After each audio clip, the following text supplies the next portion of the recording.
তোমাকে ডাকি যদি একবার আল্লাহ আমাকে কাছে টানো বারবার। সুবহানাল্লাহ বলেন। এই আওয়াজ, এটা এই জায়গার আওয়াজ না। সবাই আরেকবার মহব্বতে বলেন তো সুবহানাল্লাহ। তোমাকে ডাকি যদি একবার আল্লাহ আমাকে কাছে টানো বারবার। যদি পথ ভুলে যায়, যদি পথ ভুলে যায় আমাকে দিয়ে ওঠাই। যদি পথ ভুলে যায় আমাকে দিয়ে ওঠাই। দিও দিশা এইটুকু আবদার আল্লাহ আমাকে কাছে টানো বারবার। বলেন না, তোমাকে ডাকি যদি একবার আল্লাহ আমাকে কাছে টানো বারবার। আর একবার বলেন তো দেখি সুবহানাল্লাহ। দুনিয়ার বুকে আমি এক মুসাফির, বনে যায় প্রতিদিন গুনাহের জাল। দুনিয়ার বুকে আমি এক মুসাফির, বনে যায় প্রতিদিন গুনাহের জাল। স্বপ্নেরা দল বেঁধে রাতে করে বীর, আসবে কি কাঙ্ক্ষিত সোনালি সকাল। হয়ে গেলে পেরেশান ও আমার রহমান, হয়ে গেলে পেরেশান ও আমার রহমান। জিকিরেতে হতে দিও একাকার আল্লাহ আমাকে কাছে টানো বারবার। তোমাকে ডাকি যদি একবার আল্লাহ আমাকে কাছে টানো বারবার। আমাকে একটা অভিনব নতুন ধরনের একটা বিষয় দেওয়া হলো, বারজাখ বিষয়ক 3টি আয়াতের আলোচনা। যেহেতু আপনাদের সাথে আমার আগের থেকে পরিচয়, কোনো ভূমিকা নেই, সরাসরি আলোচনা। মহব্বতে বলেন ইনশাআল্লাহ। বারজাখুন শব্দটা কোরআনুল কারীমের সরাসরি 3টি আয়াতে এসেছে। যে বাচ্চারা মাহফিলে বসেছো, আমি বাচ্চাদেরকে বলছি এদিকে তাকাও। এই বাবুরা একে দিকে দেখতে বলো, এদিকে দেখো কেমন। তোমরা নিজেরা নিজেরা কথা বললে তখন মাহফিলের জন্য এটা গুনাহ হবে, এটা মাহফিল অসুন্দর হবে। এতগুলা মানুষ মুরব্বীরা বসে আছে, তোমরা বাচ্চারা যদি দুষ্টামি করো গুনাহ হবে। বারজাখ বিষয়ক 3টি আয়াতের আলোচনা করতে বলা হয়েছে। বারজাখুন শব্দটি কোরআনে 3টি আয়াতে স্পষ্টভাবে আছে। একটি হলো সূরা মুমিনুন এর 100 নম্বর আয়াত, আরেকটা হচ্ছে সূরাতুল ফুরকান এর 53 নম্বর আয়াত, আরেকটি হচ্ছে সূরা আর রহমান এর 20 নম্বর আয়াত। মহব্বতে বলেন সুবহানাল্লাহ। সূরা ফুরকানের 53 নম্বর আয়াত এবং সূরা আর রহমানের 20 নম্বর আয়াতে যে বারজাখ শব্দটা ব্যবহার করা হয়েছে, এই বারজাখ মানে হলো সাগরের মাঝখানের পর্দা। যারা ট্রলার করে মাছ মারতে যায় অথবা নাবিক যারা আছে, নৌবাহিনী যারা আছে, তারা জানেন গভীর সাগরে এমন একটা জায়গা আছে, এমন কিছু স্থান আছে যেখানে 2টি সাগর মাঝখানে মনে হয় কেউ একটা পার্টিশন দিয়ে রেখেছে, একদিকে সব স্বচ্ছ পানি আর একদিকে সব ঘোলা পানি। জাহাজ এদিক থেকে তীব্র বেগে ওদিকে যাচ্ছে, আবার এদিক থেকে ওদিকে যাচ্ছে, কিন্তু দুই পানি মিশতেছে না। এই যে মাঝখানের ব্যবধান, এটাকে আল্লাহ সূরা ফুরকান এবং সূরা রহমানে বারযাখ পর্দা হিসেবে বলেছেন। একটু মহব্বতে বলেন না সুবহানাল্লাহ। আর আমাদের যে আলোচ্য বিষয়, সেই বারযাখ হলো কবরের জগৎ। একটু জোরে বলেন, কিসের জগৎ? কবরের জগৎ। সেটি রয়েছে সূরা মুমিনুনের 100 নম্বর আয়াতে।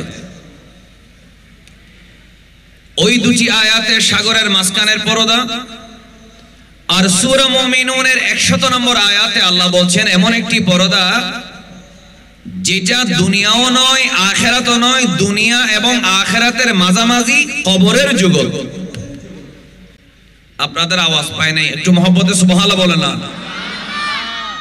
দুনিয়াও নয় আবার আখিরাতও নয়, দুনিয়া এবং আখিরাতের মাঝামাঝি একটা পর্দা, কবরের জগৎ।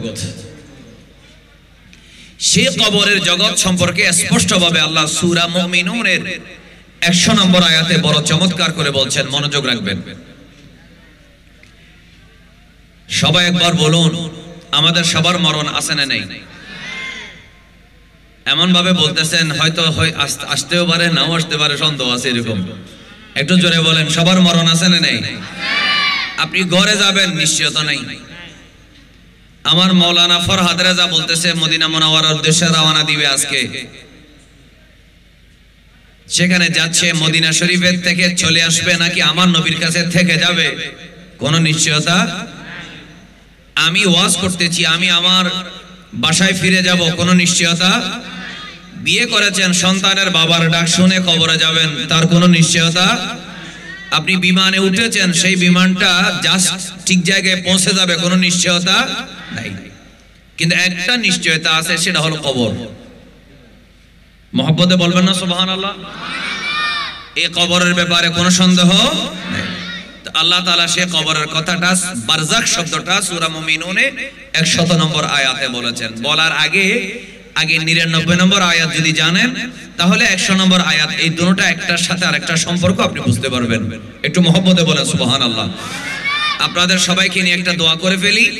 আজকে আমরা যারা মাহফিলে বসেছি, আল্লাহ পাক আমাদেরকে ঈমানের সাথে কলেমা পড়ে কবরের জগতে যাওয়ার তৌফিক দান করুন। আল্লাহ রাব্বুল আলামিন সূরা মুমিনুনের 99 নম্বর আয়াতে বড় চমৎকার করে বলেন, হাত্তা ইযা জাআ আহাদাহুমুল মাউত ক্বালা রাব্বিরজিউন। যখন কোন মানুষের কাছে মওত আসবে, যে কোনো মানুষের দরবারে, অর্থাৎ মানুষের কাছে যখন আজরাইল এসে যাবে, মওত এসে যাবে, মানে আজরাইল এসে যাবে। আজরাইল আলাইহিস সালাম আসার পরে আল্লাহর হুকুমে যখন আজরাইল মানুষের রূহটা নিয়ে যাবে, ওই সময় মানুষ আল্লাহর দরবারে বলবে, ক্বালা রাব্বি, ও আমাদের রব, ক্বালা রাব্বিরজিউন, আল্লাহ তুমি আমাদেরকে আবার এই দুনিয়ার জমিনের মধ্যে ফিরিয়ে দাও। ও আল্লাহ, কবরে যাওয়ার মতো, মুনকার নাকিরের প্রশ্নের জবাব দেওয়ার মতো, আল্লাহ কবরের মধ্যে জান্নাতের বাগান, রাউদাতুম মিন রিয়াদিল জান্নাহ, জান্নাতের বাগান পাওয়ার মতো, জান্নাতের নিয়ামত পাওয়ার, জান্নাতের বিছানা বালিশ পাওয়ার মতো, জান্নাতের নূর পাওয়ার মতো যোগ্যতা নিয়ে আমি আল্লাহ মৃত্যুবরণ করতে পারি নাই। আল্লাহ আমাকে আবার ফিরিয়ে দাও, লাআল্লি আমালু সালিহা। আল্লাহ আবার দুনিয়ায় যদি যেতে পারি, আবারও 5 ওয়াক্ত নামাজ পড়ে যে আমলগুলা করি নাই, সে আমলগুলা করে আবার কবরে যাব। একটু জোরে জোরে বলি সুবহানাল্লাহ। আওয়াজটা পাই নাই, আরো জোরে বলেন। সবাই একবার আওয়াজ করে উচ্চস্বরে আমার দিকে দেখবেন, ডানে বামে দেখা যাবে না। কবরে যাওয়ার পর আর ফিরে আসার কোন সুযোগ আছে? এখানে শুধু ঢুকার দরজা আছে, বলে না ঢুকার দরজা, বাইরে হওয়ার কোন দরজা নাই। কারণ এটাই আমার শেষ ঠিকানা। কি কোনো সন্দেহ আছে? এজন্য আমরা কি বলি? পৃথিবী আমার আসল ঠিকানা নয়, মরণ একদিন মুছে দেবে সকল রঙিন পরিচয়। পৃথিবী আমার আসল ঠিকানা নয়। একটু মহব্বতে বলেন না সুবহানাল্লাহ। আপনি একটু ক্যামেরাম্যান বসে পড়েন। মানুষ যেহেতু আমি ওয়াজের প্রতি মানুষকে ডাকতেছি, তো মানুষ আমার কথার দিকে আগে বিষয়ের মধ্যে ঢুকে গেলে এখানে কেউ দৌড়াইলেও সবাই সেদিকে দেখবে না, আগে আমাকে নিজের দিকে মানুষকে টানতে হবে। ঠিক আছে? আপনারা ওদিকে দেখার দরকার নেই, আমার দিকে দেখবেন। একটু জোরে বলেন ইনশাআল্লাহ। পৃথিবী আমার আসল ঠিকানা নয়, মরণ একদিন মুছে দেবে সকল রঙিন পরিচয়। পৃথিবী আমার আসল ঠিকানা নয়। সুবহানাল্লাহ বলেন। মিছে এই ক্ষমতার দ্বন্দ্ব, মিছে গান কবিতার ছন্দ। ক্ষমতার দ্বন্দ্ব আছে না নেই? আপনারা কথা বলবেন না? ক্ষমতার দ্বন্দ্ব আছে না নেই? চেয়ার নিয়ে কারাকারি আছে না নেই? মিছে এই ক্ষমতার দ্বন্দ্ব, মিছে গান কবিতার ছন্দ, মিছে অভিনয় নাটকের মঞ্চে, মিছে অভিনয় নাটকের মঞ্চে, মিছে জয়ার পরাজয়। পৃথিবী আমার আসল ঠিকানা নয়, মরণ একদিন মুছে দেবে সকল রঙিন পরিচয়। পৃথিবী আমার আসল ঠিকানা নয়। একটু মহব্বতের আওয়াজে বলেন আলহামদুলিল্লাহ। আল্লাহ তাআলা আমাদের সবাইকে আমাদের যে আসল ঠিকানা আছে আল্লাহ পাক সে কবরে আমাদেরকে ঈমানের সাথে যাওয়ার তৌফিক দান করুন। আওয়াজটা পাইনি, আরো জোরে বলেন আমিন। কয়েকবার জিকির করেন জোরে জোরে, লা ইলাহা ইল্লাল্লাহ। আরো মহব্বতে বলি, লা ইলাহা ইল্লাল্লাহ। আগে আসেন না কেন? মহব্বতে বলি, লা ইলাহা ইল্লাল্লাহ। হাসবি রব্বি জাল্লাল্লাহ, মাফি কলবি গায়রুল্লাহ। নূর মুহাম্মদ সাল্লাল্লাহ, নূর মুহাম্মদ সাল্লাল্লাহ। লা ইলাহা ইল্লাল্লাহ, লা ইলাহা লা ইলাহা ইল্লাল্লাহ মুহাম্মাদুর রাসূলুল্লাহ সাল্লাল্লাহু আলাইহি ওয়াসাল্লাম। আরো একবার দোয়া করি আল্লাহ পাক আমাদেরকে ঈমানের সাথে কবরের জিন্দেগিতে চলে যাওয়ার আল্লাহ আমাদেরকে তৌফিক দান করুক। সবাই জোরে বলেন আমিন।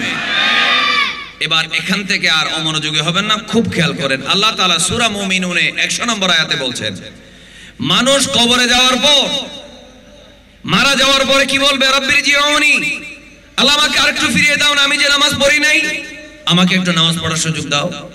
আল্লাহ এখন থেকে আমি আর কৃপণতা করব না, হিসাব করে প্রতি বছর 40 ভাগের 1 ভাগ যাকাত দিয়ে দেব।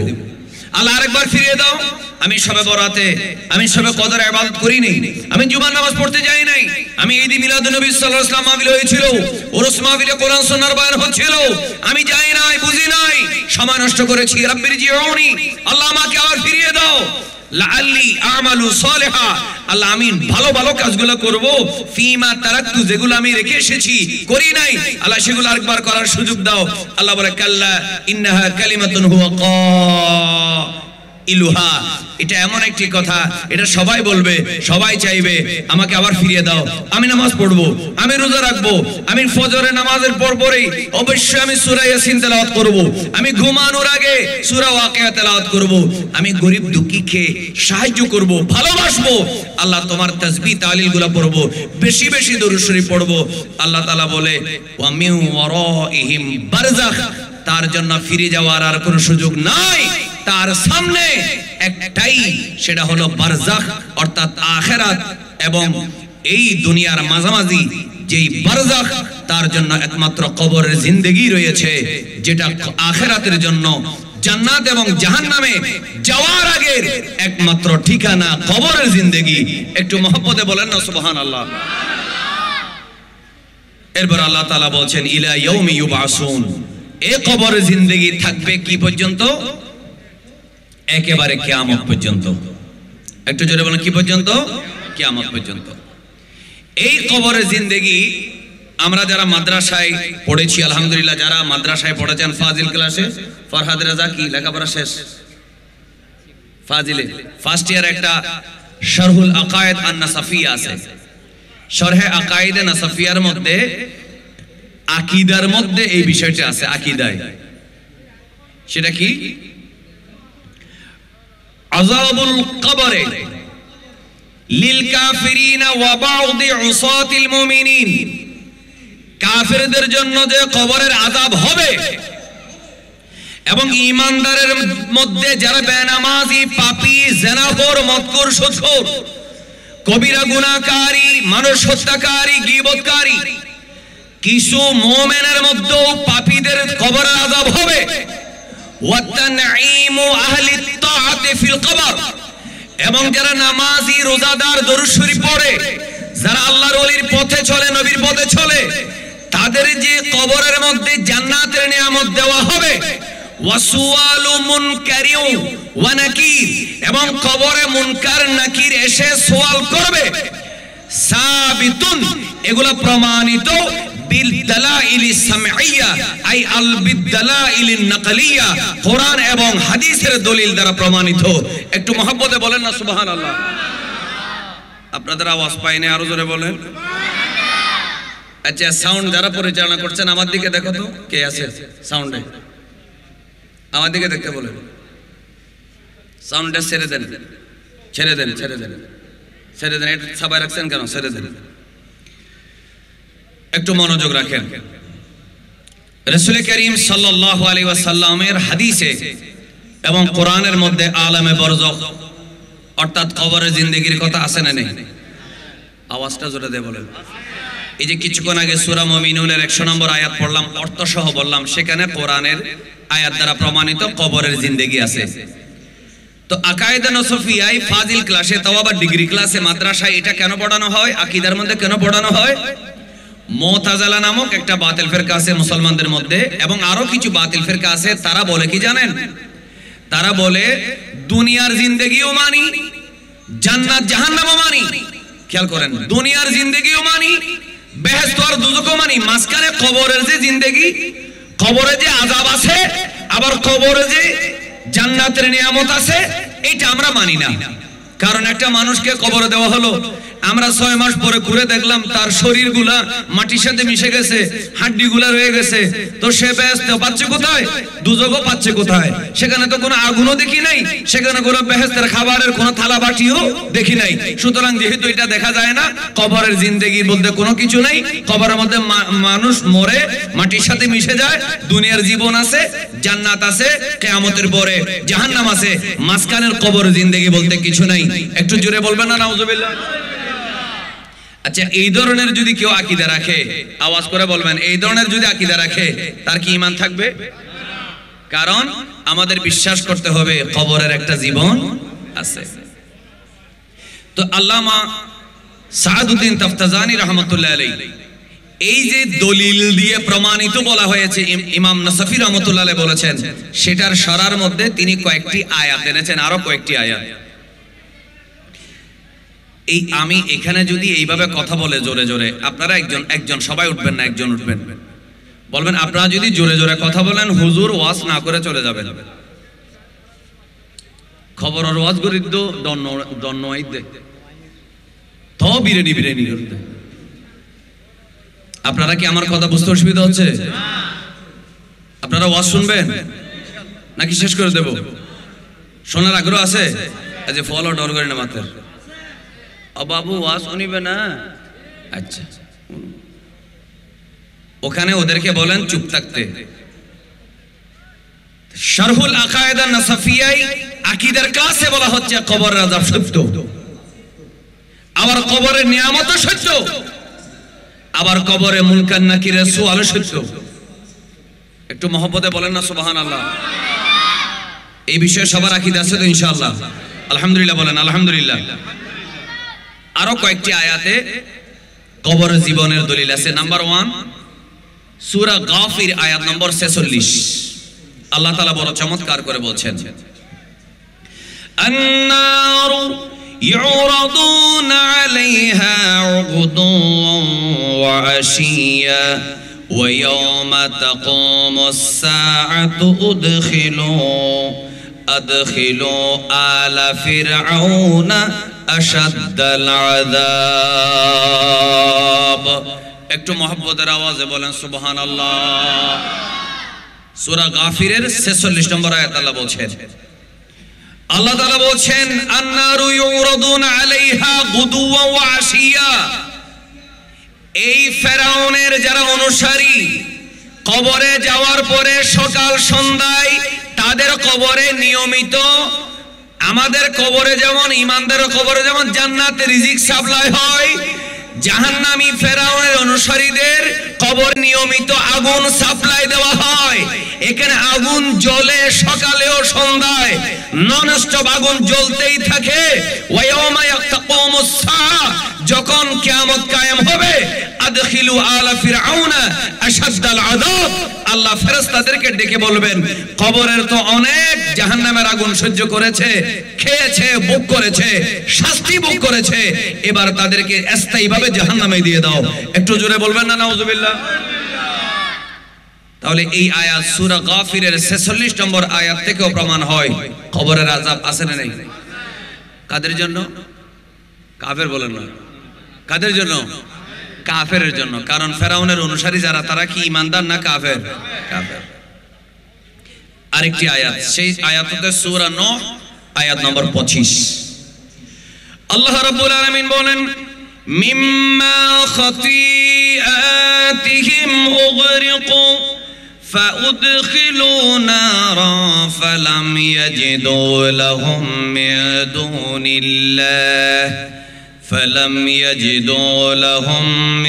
دون الله أنصارا। একটু জোরে জোরে বলে সুবহানাল্লাহ। নূহ আলাইহিস সালাম যখন তার উম্মতদেরকে ইসলামের জন্য ডাক দিলেন, আল্লাহর প্রতি ঈমান আনার জন্য ডাক দিলেন, নূহ আলাইহিস সালামের উম্মত ওই সময়ের কওমের মানুষরা যারা ছিল, এরা ওনার শত শত শত বছরের দাওয়াতের পরেও সামান্য কিছু মানুষ ছাড়া অধিকাংশ মানুষ ঈমান আনলো না। আল্লাহ রাব্বুল আলামিন বৃষ্টি নাজিল করলেন, গোটা দুনিয়া ডুবে গেল।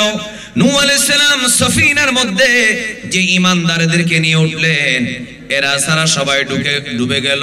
আল্লাহ তাআলা বলেন, মিম্মা খাতিআতিহিম উগরিকু, তাদের ভুলের কারণে, তাদের গুনাহের কারণে, গাদ্দারির কারণে, নবীর সাথে বেয়াদবির কারণে, আল্লাহর কথা না শোনার কারণে উগরিকু, তারা ডুবে গেল। ফাউদখিলু নারা, এদেরকে আগুনের মধ্যে নিক্ষেপ করা হলো।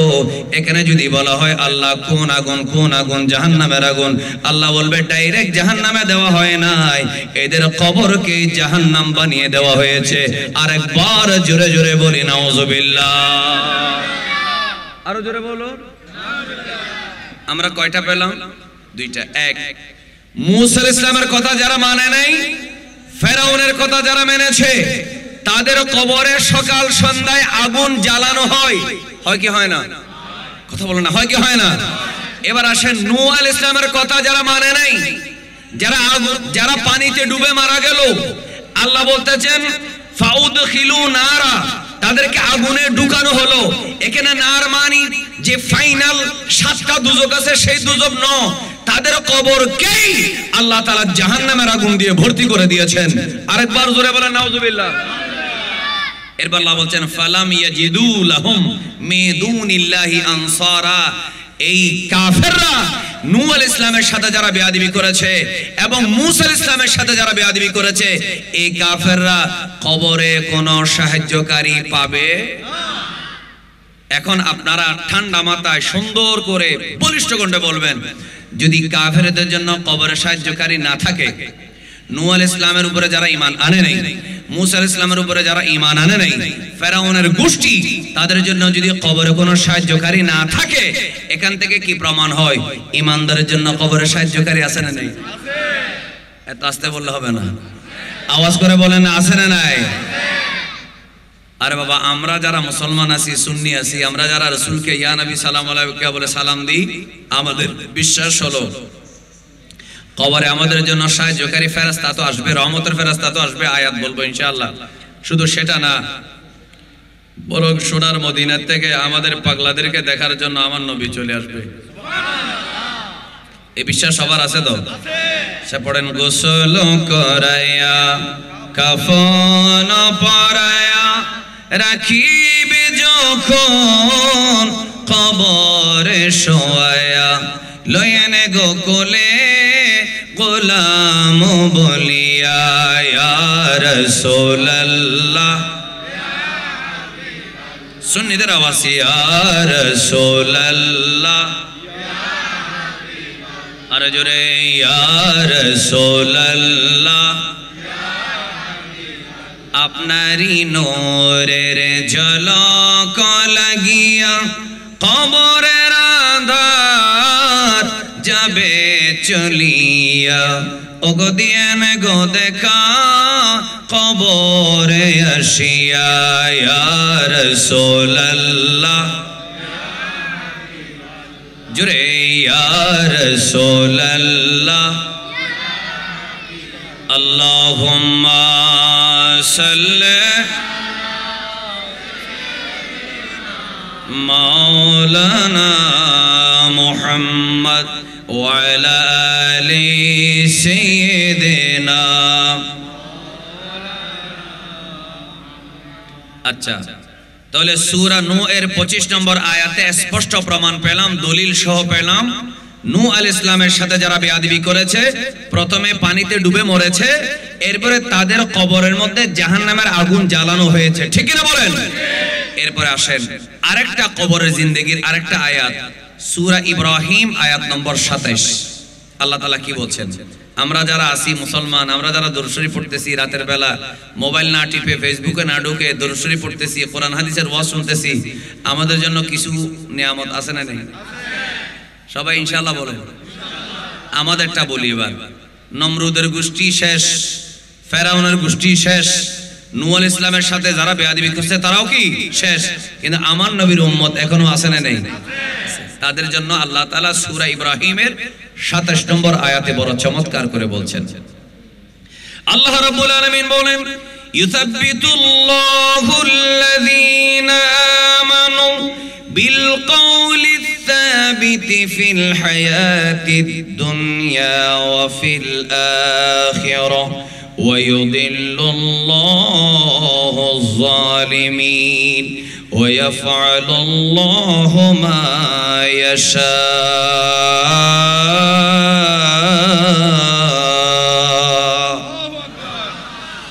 মুহাব্বতের আওয়াজ একবার জোরে বলুন আল্লাহু আকবার। আল্লাহ তাআলা বলছেন আমাদের জন্য কি আশার আয়াত। প্রথমে একটা কথা আছে না, বন্ধু বন্ধুকে এসে বলে ভাই দুইটা সংবাদ আছে, একটা খারাপ খবর একটা ভালো খবর, কোনটা আগে বলবা? তখন মানুষে বলে আগে খারাপটা বল, পরে ভালোটা শুনবো। ঠিক কিনা বলেন? আগে খারাপটা বলেছি যাতে পরে মন খারাপ না হয়, মনটা যেন খুশি হয়ে যায়। খারাপগুলা বলেছি, আযাব আযাব, মাইর মাইর, আগুন আগুন, দুকা দুকা সব বলেছি। এবার ঈমানদারের জন্য আল্লাহ তাআলা কি বলেছেন? আল্লাহ রাব্বুল আলামিন বলেন, ইউসাব্বিতুল্লাহুল্লাযীনা আমানু বিল কওলি সাবিতি ফিল হায়াতিদ দুনিয়া ওয়া ফিল আখিরাহ। যারা দুনিয়ার জমিনে ঈমান আনলো, যারা দুনিয়ার জমিনে লা ইলাহা ইল্লাল্লাহু মুহাম্মাদুর রাসূলুল্লাহ সাল্লাল্লাহু আলাইহি ওয়াসাল্লাম ওয়া কুতুবিহি ওয়া রুসুলিহি ওয়াল ইয়াউমিল আখির ওয়াল কদরি খাইরিহি ওয়া শাররিহি মিনাল্লাহি তাআলা ওয়াল বাতি বা'দাল মাউত। এই ঈমানে মুফাসসালের উপরে ঈমান আনলো, ঈমানের উপরে সাবিত থাকলো। আমার আল্লাহ রাব্বুল আলামিন বলেন, আমার আল্লাহ এমন ভাবে সাহায্য করবে, আমার আল্লাহ এমন ভাবে সাহায্য করবে, রহমতের ফেরেশতা পাঠাইয়া ওই ফেরেশতারা বলবে, ও ঈমানদার ভয় পেও না, আমরা তোমার সাথে আছি, তোমরা তাড়াতাড়ি তুমি মুনকার নাকিরের প্রশ্নের জবাবগুলো দিয়ে দাও। একটু জোরে জোরে বলি সুবহানাল্লাহ। আর একটু জোরে বলুন কাউলে সাবিত। অর্থাৎ তার অন্তরটা সেদিন কি থাকবে? নির্ভয় থাকবে, শক্ত থাকবে। সে সেদিন হাসরের মাঠে নয় শুধু, বরং কবরের ভিতরেও মুনকার নাকির আসলে মুনকার নাকিরকে দেখে সে ভয় পাবে না। সে বলবে, কি জিজ্ঞেস করতে আসছো তুমি বলো। তখন আমার নবী মদিনার থেকে আসবে, বলবে, উম্মত তুমি ভয় পেও না, আমাকে চিনোনি। তখন ওই রাবিয়া বসরিকে যখন খবরের মধ্যে মুনকার নাকির আসছিল, মুনকার নাকির বলতেছে, মান রাব্বুকা ওয়া মা দীনুকা ওয়া মা কুনতা তাকুলু ফি হাক্কি হাযা আর-রাজুলি আল্লাযী বুইতা ফীকুম। রাবিয়া বসরি বলতেছে, মুনকার নাকির, আমার রবকে এটা আমি বলতে পারি, আমার নবীকে এটা আমি বলতে পারি, আমার ইসলাম আমার ধর্ম কি এটা আমি বলতে পারি, কিন্তু আমি আল্লাহকে রব বলবো, আল্লাহ যদি আমাকে না মানে, এইজন্য আমার রবকে জিজ্ঞেস করো তিনি আমাকে তার বান্দা হিসেবে মানে কিনা। একটু মহব্বত সুবহানাল্লাহ বলেন। তো এই ধরনের কিছু মানুষ আছে না নাই? আল্লাহ তাআলা তাদের কথা বলছেন, যাদের অন্তর শক্ত, অর্থাৎ যাদের ঈমান শক্ত আছে, আল্লাহ তাআলা কবরেও তাদেরকে সাহায্য করবেন, সরাসরি সাহায্য করবেন, অথবা ফেরেশতা দিয়ে সাহায্য করবেন, অথবা সোনার মদিনা থেকে আমার দয়াল নবীকে পাঠিয়ে সাহায্য করবেন। এই উম্মত ভয় করিস না, আমাকে চিন, আমাকে চিনোস। দুনিয়ার জমিনে আমাকে দাঁড়িয়ে সালাম দিয়েছো, আমার জন্য জশ্নে জুলুস করেছো, আমাকে তাজিম করেছো, জানের চেয়ে বেশি মহব্বত করেছো, বলে দাও ইনি আমার রাসূল, ইনি আমার আকা, ইনি আমার মাওলা, ইনি আমার কান্ডারি, ইনি আমার তারানেওয়ালা, ইনি আমার শফিউল মুজনিবিন, ইনি আমার রাহমাতুল লিল আলামিন মুহাম্মদ রাসূলুল্লাহ সাল্লাল্লাহু আলাইহি ওয়াসাল্লাম। একটু মহব্বতের আওয়াজে বলেন না সুবহানাল্লাহ।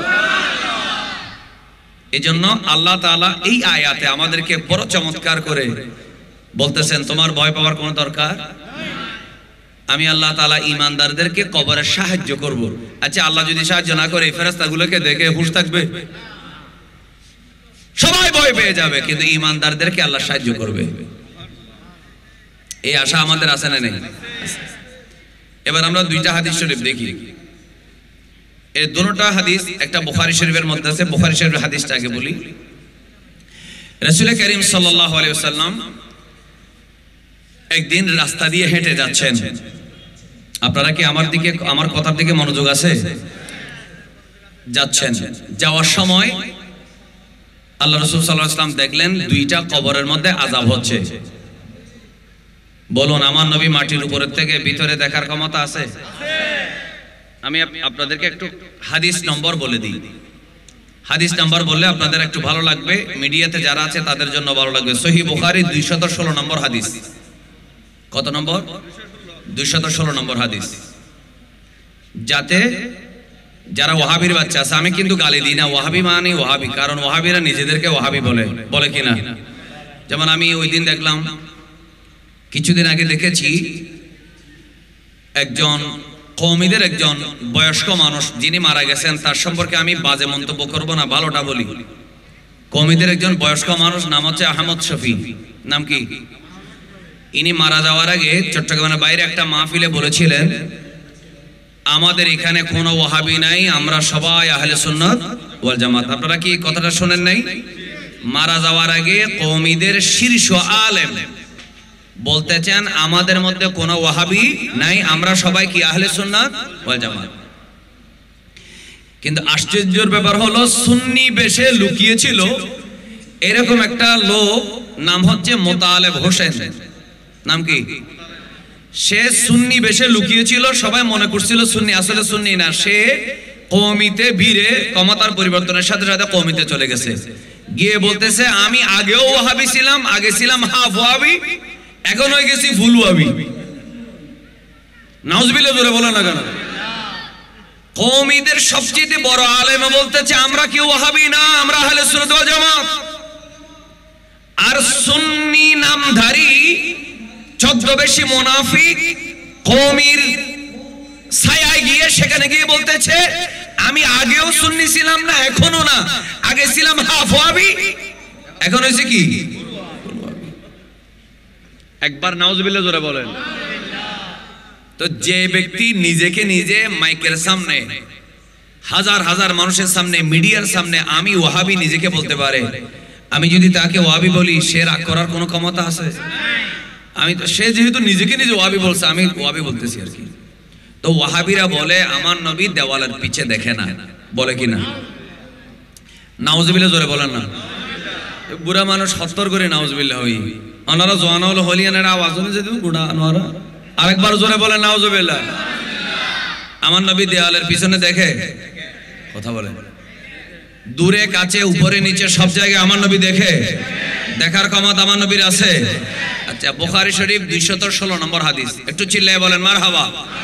হাদিস যিনি বর্ণনা করেছেন ওনার নাম আব্দুল্লাহ ইবনে আব্বাস রাদিয়াল্লাহু তাআলা আনহুমা। তিনি বলছেন মাররান নবী বলেন সাল্লাল্লাহু আলাইহি ওয়াসাল্লাম, নবী করিম সাল্লাল্লাহু আলাইহি ওয়াসাল্লাম একদিন যাচ্ছিলেন বিহাইতিন মিন হিতানিল মদিনা ও মক্কা, মক্কা অথবা মদিনার যে কোন একটা বাগানের পাশ দিয়ে যাচ্ছিলেন। এমন সময় ফাসামিআ সাউতা ইনসানাইনে ইউআযাবানে, আমার প্রিয় নবী সাল্লাল্লাহু আলাইহি ওয়াসাল্লাম শুনলেন কবরের মধ্যে দুইটা কবরে দুইটা মানুষ আযাব হচ্ছে, তাদের চিৎকার কান্নার আওয়াজ আল্লাহ রাসূল নিজের কানে শুনেছেন। সাহাবী শুনেছেন সেটা বলে নাই, সাহাবী বলে নাই আমরা শুনলাম, বরং আমার নবী বলছেন আমি শুনেছি, সাহাবী বলতেছেন নবী শুনেছেন। সুবহানাল্লাহ বলেন।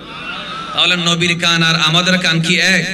আচ্ছা তাড়াতাড়ি বলে ফেলি, আল্লাহ রাসূল দোনোটা মানুষের চিৎকার আযাবের আওয়াজ শুনলেন। শোনার পরে ফি কুবুরিহিমা, তাদের দুজনের কবরের মধ্যে কি হচ্ছে? আযাব হচ্ছে। ফাকালা নবী বলেন সাল্লাল্লাহু আলাইহি ওয়াসাল্লাম, তখন নবী করিম সাল্লাল্লাহু আলাইহি ওয়াসাল্লাম বললেন ইউআযাবানে ইন্নামা ইউআযাবানে, নিশ্চয় এই দুইটা কবরের মধ্যে কি হচ্ছে? শাস্তি হচ্ছে। সুবহানাল্লাহ বলেন না। এই দুইটা কবরে কি হচ্ছে? বাংলাদেশের কোন মুহতাম সাহেব, কোন দলের আলেম, মুফতি, মুহাদ্দিস, মুফাসসির, এটা জামাতের মৌলভী বলেন, এটা কওমীদের মৌলভী বলেন, এটা খারেজি বলেন, রাফিজি বলেন, শিয়া বলেন, মুতাজিলা বলেন, পৃথিবীর কোন আলেমে কবরের নিচে আযাব হচ্ছে কি হচ্ছে না গ্যারান্টি দিয়ে বলার ক্ষমতা আছে? তাহলে আমার নবীর আছে না নেই? তাহলে আমার নবীর মতো কেউ আছে? নবীকে আমার মতো বললে ঈমানদার না বেঈমান? আচ্ছা, রাসূল কারীম সাল্লাল্লাহু আলাইহি ওয়াসাল্লাম বলেন সেখানে আযাব হচ্ছে, তবে ওয়ামা ইউআযাবানি ফি কাবীরিন, তোমরা যেগুলোকে বড় গুনাহ মনে করো, আসলে বড় গুনাহ ঠিক, কবিরা গুনাহ, কিন্তু তোমরা যেগুলোকে বড় গুনাহ মনে করো, তোমরা যেগুলোকে বড় গুনাহ মনে করো না, সেই ধরনের দুইটি গুনার কারণে তাদের আযাব হচ্ছে। সুবহানাল্লাহ বলেন। কয়টি গুনাহ? দুইটি গুনাহ। তাহলে কয়টা আকীদা পেলাম এখান থেকে? একটা হাদিস থেকে কয়টি আকীদা? এক নাম্বার, আমার নবী মাটির নিচে কি হয় দেখে, আমার নবী মাটির ভিতরে কবরের বাঁশি কি বলে চিৎকার করে কাঁদে, আমার নবী সাল্লাল্লাহু আলাইহি ওয়াসাল্লাম সেটা নিজের কানে। তিন নম্বর আকীদা, রাসূল করিম সাল্লাল্লাহু আলাইহি ওয়াসাল্লাম কোন আমলের কারণে, কোন পাপের কারণে তাদের শাস্তি হচ্ছে আল্লাহ রাসূল সেটাও। চার নম্বর, রাসূল করিম সাল্লাল্লাহু আলাইহি ওয়াসাল্লাম এই শাস্তি কিভাবে লাঘব হবে, কি করলে শাস্তি দূর হবে, আমার নবী সেটাও জানে। এই চারটা সুন্নি আকীদা, বলেন না চারটা কি আকীদা? এই চারটা আকীদা এখান থেকে হাদিস থেকে বোঝা যায় কি যায় না? রাসূল করিম সাল্লাল্লাহু আলাইহি ওয়াসাল্লাম বললেন এক নাম্বার, কানা আহাদুহুমা লা ইস্তাতিরু মিন বাউলিহি, এদের দুইজনের মধ্যে একজন প্রস্রাব থেকে সতর্ক থাকতো না, অথবা প্রস্রাব করার সময় পর্দা করতো না, অথবা প্রস্রাব থেকে সতর্ক থাকতো না, পরিষ্কার হওয়ার পরে দাঁড়িয়ে যেত, দুই এক ফোঁটা কাপড়ের মধ্যে পড়ে যেত, অথবা এমন জায়গায় প্রস্রাব করতো ছিটা পড়তো কাপড়ে। নাউজুবিল্লাহ বলেন। দ্বিতীয় নম্বর, আরেকজন কি? ওয়াল আখার ইয়ামশি বিন নামিমা, আরেকজন চগলখুরি করতো, এর কথা এগে লাগাতো, এর কথা ওকে বলতো, গীবত করতো, গীবতের কারণে। আরেক হাদিসে আছে গীবতের কারণে।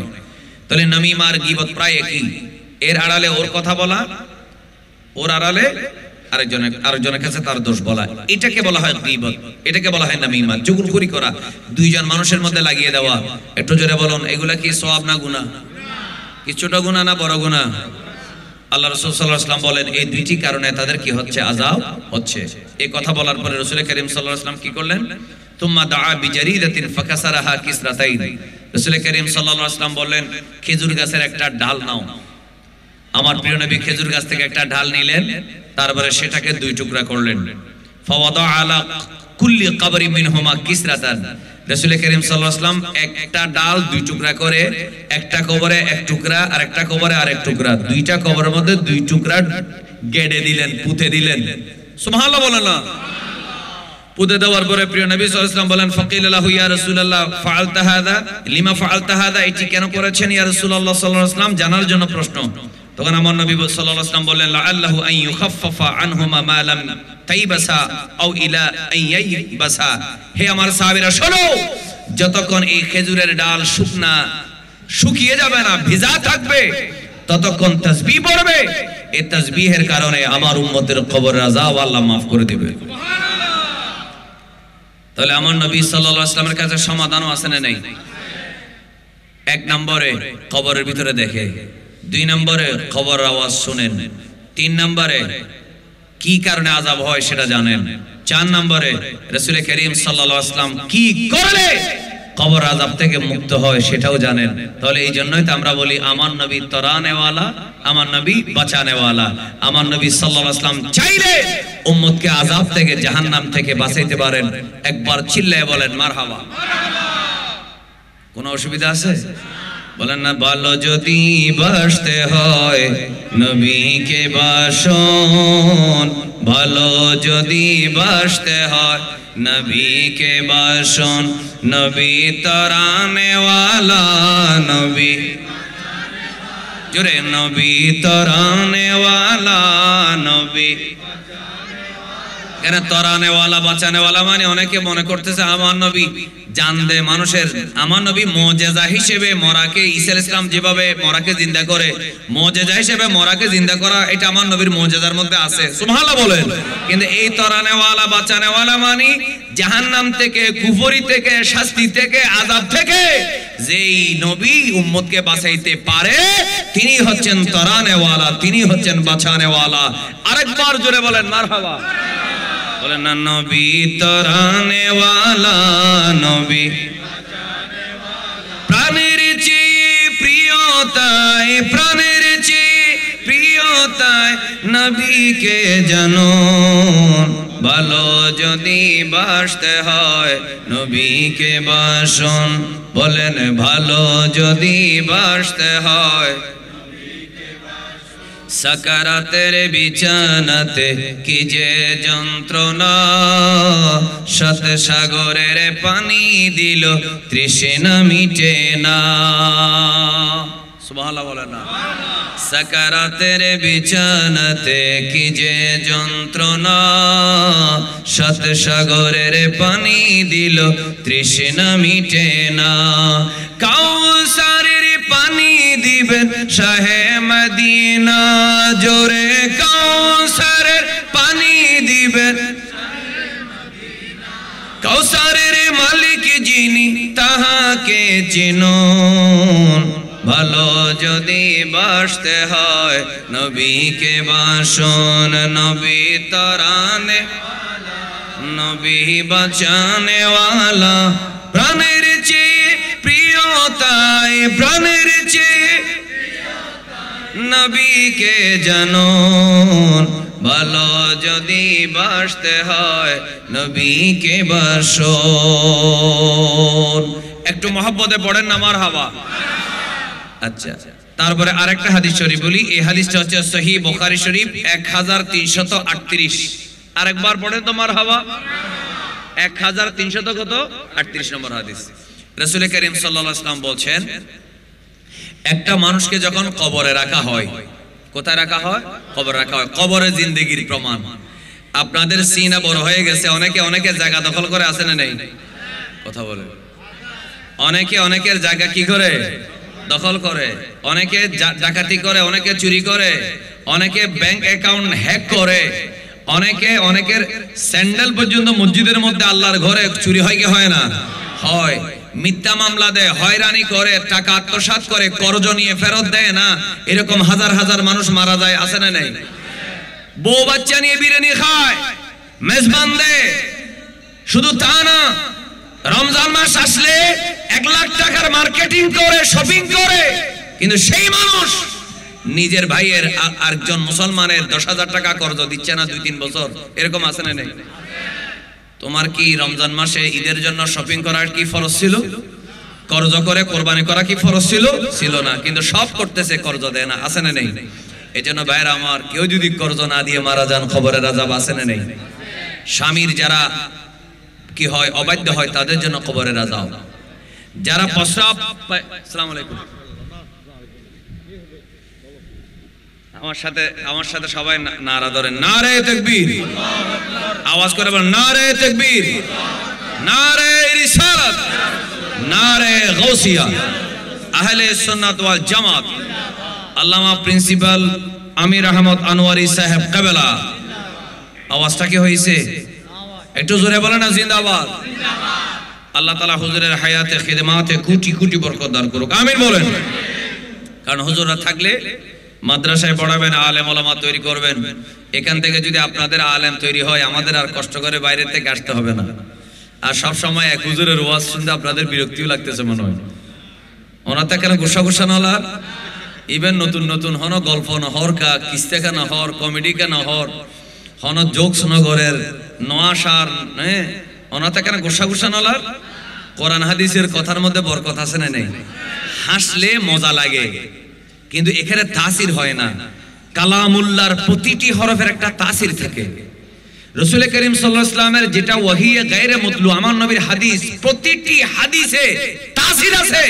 আমি হয়তো হাসাতে কান্দাতে পারছি না, হয়তো আপনারা আগ্রহ একটা কম কম লাগতেছে, কিন্তু আমি যখন আপনাদেরকে বলছি কোরআনের অমুক আয়াত, হাদিসের অমুক নাম্বার, আপনার ভিতরে জজবা না আসলেও অন্তত এখানে প্রশান্তি লাগতেছে না, উনি তো কোরআন থেকে হাদিস থেকে বলতেছে, নিশ্চয়ই এটা ভুল আকীদা নয়, এটাই ইসলামী আকীদা। এতদিন ওয়াহাবি মওদুদির দল ভুল বুঝিয়েছে, সুন্নিরাই হোক। একটু জোরে বলেন না সুবহানাল্লাহ।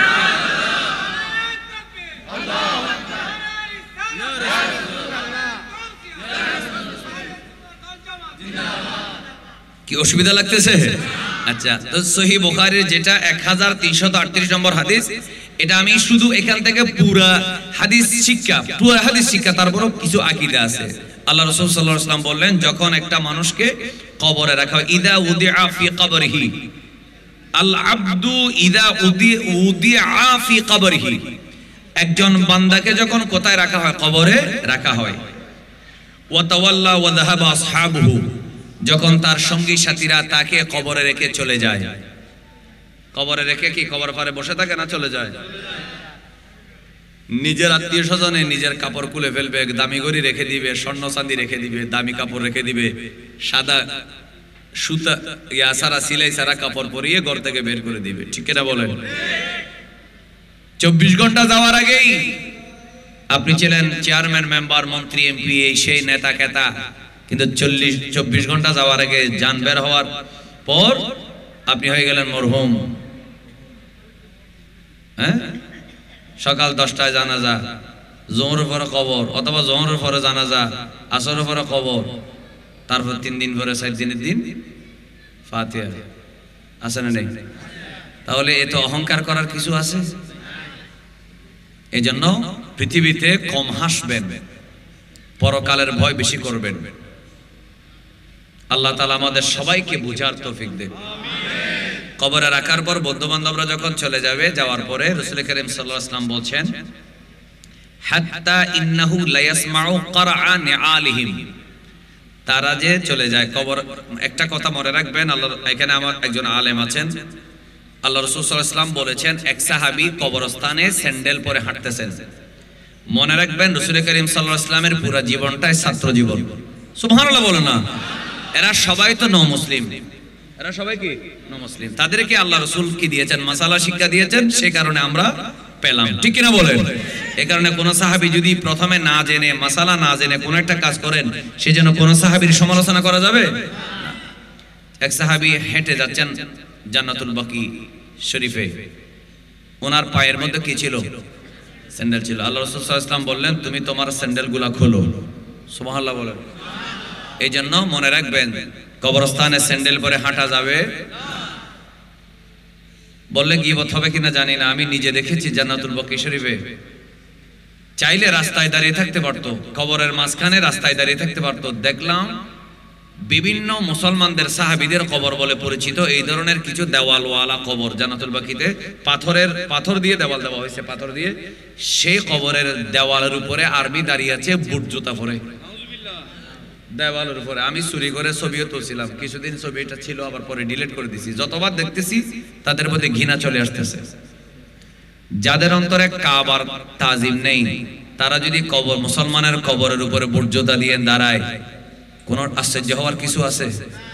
আপনারা দেখেন নাই কাবা শরীফের স্ক্রিন, ছবি, ভিডিও পিছনে দিয়ে এরা উলঙ্গ নাচাইছে মেয়েদেরকে রিয়াদের মধ্যে। নাউজুবিল্লাহ বলেন না। যারা কাবা শরীফের ভিডিও পিছনে স্ক্রিনে দিয়ে সামনে রিয়াদের মধ্যে সৌদি আরবের রাজধানীতে মেয়ে অর্ধ উলঙ্গ নারীদেরকে, নর্তকীদেরকে নাচাইছে খোদ কাবার দেশে, এরা কি মুসলমান না ইহুদির দালাল? চিল্লায় বলেন না, কার দালাল? এটা যদি আমেরিকায় হতো সারা পৃথিবীর মুসলমানরা প্রতিবাদ করত। এটা যদি ফ্রান্সে হতো সবাই মিছিল বাইর করতো, হেফাজতে মিছিল বাইর করতো, জামাতে মিছিল বাইর করতো, আমরাও মিছিল বাইর করতাম। কিন্তু খোদ সৌদি আরব, যেখানে কাবা শরীফ আছে, যেখানে আমার নবীর রওজা পাক আছে, এটার নাম তো সৌদি আরব ছিল না, এটার নাম ছিল হেজাজ। একটু জোরে বলেন মারহাবা।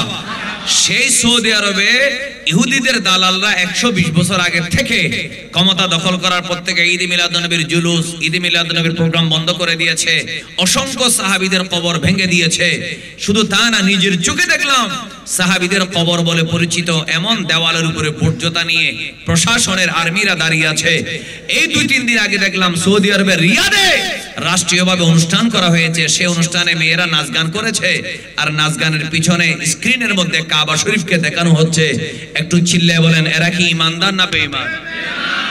সৌদি আরবের সাধারণ মানুষের প্রতি আমাদের ফতোয়া নয়, যারা এই নাচ গান অনুষ্ঠানের আয়োজন করেছে তারা বেঈমান। কি আপনাদের কোনো সন্দেহ আছে? এগুলো ইহুদিদের দালাল, কোনো সন্দেহ আছে? আপনাদের ইমানি রক্ত গরম যে এটা কোথায় গেল? হেফাজত কেন মিছিল করে না? এখন জামাতে মিছিল কেন করে না? সৌদি আরবে যে কাবা শরীফের ছবি পিছনে দিয়ে যে উলঙ্গ নাচাইছে সামনে স্টেজে রিয়াদে, কেন করে না জানেন? কারণ তারা এখন সিয়ারের জন্য আশায় বসে আছে। কথা বুঝেন না মনে হয়? অর্থাৎ এরা যদি এখন সৌদি আরবের বিরুদ্ধে মিছিল করে, শোনেন, আমার কিন্তু হজ কাফেলার কোনো কি নাই, কোনো আমি এজেন্টও না, আমাকে হজের জন্য বাধা দিবে সেজন্য আমার কোনো ভয়ও নাই। যদি মিছিল করে কিসের বিরুদ্ধে? এই আরবের ইহুদির দালালের বিরুদ্ধে, তাহলে তারা নারাজ হবে। তারা নারাজ হলে আমেরিকা নারাজ হবে, আমেরিকা নারাজ হলে ভবিষ্যতে চেয়ারে যেতে পারবে না। এই জন্য হেফাজত মিছিল করে না, জামাতও মিছিল করে না। কিন্তু সুন্নি আলেম ওলামারা সোশ্যাল মিডিয়ায় হলেও প্রত্যেকটা মসজিদের মিম্বরে গত সপ্তাহে প্রতিবাদ হয়েছে, মুসল্লিদেরকে সতর্ক করা হয়েছে। আমরা স্পষ্টভাবে বলেছি আমার ভাইরা, কাবা এটা সৌদি রাজবংশের নয়, খোদার কসম কাবা হচ্ছে আল্লাহর বাইতুল্লাহ, সারা পৃথিবীর সবার। একটু জোরে বলে ঠিক কিনা ভাইরা আমার? কাবা শরীফ এটা কি সৌদি রাজবংশের নাকি সবার? জোরে বলো নাকি? সুতরাং এটা নিয়ে যা ইচ্ছা তা করা যাবে না। সব মোল্লারা চুপচাপ, যারা নিয়মিত প্রতি বছরে 2-3 বার হজে যায় তারা বলতেছে ওখানে যাইতে পারবো না, বান্দা দিবে, ভিসা দিবে না। আর ওরা বলতেছে সিয়ারে যেতে পারবো না। আমেরিকা আর সৌদি আরবের কি লাগবে? দোয়া লাগবে। একটু চিল্লায় বলেন, ক্ষমতার মালিক কে? কথা বলেন না, ক্ষমতার মালিক কে? কেউ ভারতের 5 চাটবেন আর কেউ আমেরিকার 5 চাটবেন, মুসলমান কে? তো আমরা যারা আজকে মাহফিলে বসেছি, আমরা যারা আনস্মার্ট, একটু কম বুঝি, আমরা মদিনার রাসূলের গোলাম না, আমরা আমেরিকার দালালও না, আমরা ভারতের দালালও না। জোর গলায় বলি, আমরা কার গোলাম? নবীর গোলাম হও না, আর গোলাম বলে না সাল্লাল্লাহু আলাইহি ওয়াসাল্লাম। কোন সন্দেহ আছে? আল্লাহ আমাদেরকে মদিনার গোলামি করে করে কবরে যাওয়ার তৌফিক দেখ, আমিন বলেন। এই জন্য কবরের মধ্যে স্যান্ডেল নিয়ে হাঁটা যাবে কবরের মধ্যে বিনা কারণে কবর যেখানে আছে সেখানে স্যান্ডেল ছাড়াও দাঁড়িয়ে থাকা যাবে না। হ্যাঁ, কবরে মাটি দেওয়ার সময় একটা কবর করছেন, সে কবরে মাটি দিচ্ছেন, সে কবর সমান করতেছেন, সে কবরের উপরে মাটি স্তূপ করতেছেন, তখন আরেক কবর উপরে দাঁড়াইতে হয়েছে, সেটা ভিন্ন কথা। কিন্তু কোনো কারণ ছাড়া কোন কবরের উপরে দাঁড়িয়ে থাকা যাবে না। এবং আরেকটা কথা আছে হুজুর, সেটাও ঠিক করে দিই, বলে যে আমার নাতি আমাকে উড়ি মারি মেডি দিবে, বলে কিনা? মানে এই জন্য কি করে, দাদাকে খুশি করার জন্য যে দাদা বলছে, এই জন্য নাতি দাদার কবরের উপরে লাফাই, এরকম মাটি পা দিয়ে দিয়ে কি করে না, পা দিয়ে দিয়ে কবরের মাটিকে কি করা যাবে না, শক্ত করা যাবে না। কি দিয়ে করবেন? হাত দিয়ে বলো না, কি দিয়ে? হাত আছে, তারপরে যেটা দিয়ে ছাপ দিলে মাটি কি হবে, শক্ত হবে, সেগুলো দিয়ে করবেন। পা দিয়ে দাঁড়িয়ে দাঁড়িয়ে কবরের উপরে দাঁড়িয়ে দাঁড়িয়ে এইভাবে মাটি সমান করা কবরের আদব না বেয়াদবি? তারা না হওয়ার আল্লাহ ওনারা আরাতুন মশালা জিজ্ঞেস করেন, ধরে না মশালা হই দেরি উজুর তো বুঝবার জন্য খবর দিতে এর নাসন না মেডি কারণ এইভাবে এইভাবে কি আদব না বেয়াদবি? এটা হাদিসে মানা আছে, এটা মানা আছে কিতাবে। স্যান্ডেল নিয়ে হাঁটাও মানা, বিনা কারণে কবর উপরে দাঁড়িয়ে থাকা, এইভাবে মাটি সমা ইয়া করা, শক্ত করা, এটাও কি মানা। হাত দিয়ে করবেন যথাসম্ভব, কি দিয়ে করবেন? কারণ মুসলমানের কবরের সম্মান আছে না নেই? একটু জোরে বলেন, আছে না নেই? আল্লাহ তাআলা আমাদেরকে মুসলমান ইমানদার জীবিত হোক বা মৃত হোক, মরহুম হোক, আল্লাহ পাক আমাদের সবাইকে তাজিম করার তৌফিক দান করুক, আমিন বলেন। তো হাদিস শরীফে 1338 নম্বর সহিহ বুখারী, আল্লাহ রাসূল সাল্লাল্লাহু আলাইহি ওয়াসাল্লাম বলেন, যখন মানুষ চলে যায়, লা ইয়াসমাউ কারআনি আলিহিম, যারা চলে যাচ্ছে তাদের স্যান্ডেলের আওয়াজ পর্যন্ত কবরবাসী শোনার ক্ষমতা আছে। যদি সাধারণ একজন ইমানদার বাইরের মানুষের স্যান্ডেলের আওয়াজ শুনে, আমার নবীকে এখান থেকে ডাক দিলে আমার নবী রওজা পাক থেকে শুনে কি শুনে না? গৌসুল আজম মেজবান্ডারি শুনে কি শুনে না? এই জোরে বলো না, শুনে কি শুনে না? আল্লাহর ওলিরা শুনে কি শুনে না? ডাক দিলে শুনে। যদি সাধারণ ইমানদার, সহিহ বুখারী 1338 নম্বর হাদিস, সহিহ বুখারী থেকে প্রমাণ হয়, সাধারণ একজন ইমানদারে যদি আত্মীয় স্বজন হেঁটে চলে যাচ্ছে রাস্তায়, কবরের উপরে না, রাস্তা দিয়ে স্যান্ডেল পরে চলে যাচ্ছে, টক টক টক আওয়াজ, সেটা যদি শুনে, তাহলে আল্লাহর ওলির ক্ষমতা কি কম হবে না বেশি হবে? তো আপনাদের কোন একজন আলেমে যদি আল্লাহর ওলির দরবারে গিয়ে যদি বলে, আসসালামু আলাইকুম বাবাজান, আমি আসছি আপনার কাছে, আমার এই ছেলেরা পরীক্ষা দিবে, তিনি কি ভুল করেছেন না ঠিক করেছেন? কথা বলেন না, ভুল করেছেন না ঠিক করেছেন? তাহলে এইটা নিয়ে যে ট্রল হচ্ছে, করতেছে কারা? তাহলে বোঝা গেল এই ওয়াহাবিদের সাথে কোরআন হাদিসের কোনো সম্পর্ক নাই। নামাতের দ্বারা উজুর আছে তো হাতে ডর আছে না? কোরআন হাদিস আমাদের সাথে আছে, আমার কোনো ভয় নাই। আমাকে নিয়ে হয়তো ওরাও ট্রল করবে, কোনো সমস্যা নেই, ভয় করার কোনো দরকার। কেউ যদি পাগলামি সাগলামি করে, ফাইজলামি করে, সেটা তার দায়িত্ব। কিন্তু আল্লাহর ওলির দরবারে বলে না, কার দরবারে? আল্লাহর ওলির দরবারে যদি বলে, আসসালামু আলাইকুম বাবাজান, আমি আপনার কাছে এসেছি, এই কথা বললে আল্লাহর ওলিদের কবর থেকে শোনার ক্ষমতা আছে না নেই? হুজুর ক্ষমতা নাই? তো ইতারা যে আল্লাহ ট্রল করে, উনি ইমানদার না বেঈমান? হাদিসের পক্ষে কইছি না বিপক্ষে কইছি? আর যদি না শুনে আসসালামু আলাইকুম, আপনাকে সালাম, এটা বলার কি আছে? না শুনলে আল্লাহর কাছে বলবো, আল্লাহ তুমি তার উপরে রহমত নাজিল করো, সেটা বলবো। আমি তো সেটা বলি না, আমি কি বলছি? আসসালামু আলাইকুম ইয়া আহলাল কুবুর, আপনাকে আমি কি দিচ্ছি? তার মানে কি, তিনি আমার কথা শুনেন। তো সাধারণ যদি কান্তিরহাটের সৈয়দ আসহাবউদ্দিন রহমাতুল্লাহ আলাইহির মাজারের পাশে সাধারণ একজন ইমানদার কবরস্থানের মানুষ যদি আপনার সালাম শুনে, বলুন গৌসুল আজম মেজবান্ডারি শাহ আমানত শাহিনশাহ শ্রীকোট সালাম দিয়ে যদি বলে, বাবাজান আমি এদেরকে নিয়ে আপনার কাছে এসেছি, এটা কি বেদাত হবে নাকি সুন্নাত হবে? কথা বলেন না, এটা কি গুনাহ হবে, শিরিক হবে? বলেন না, বেদাত হবে?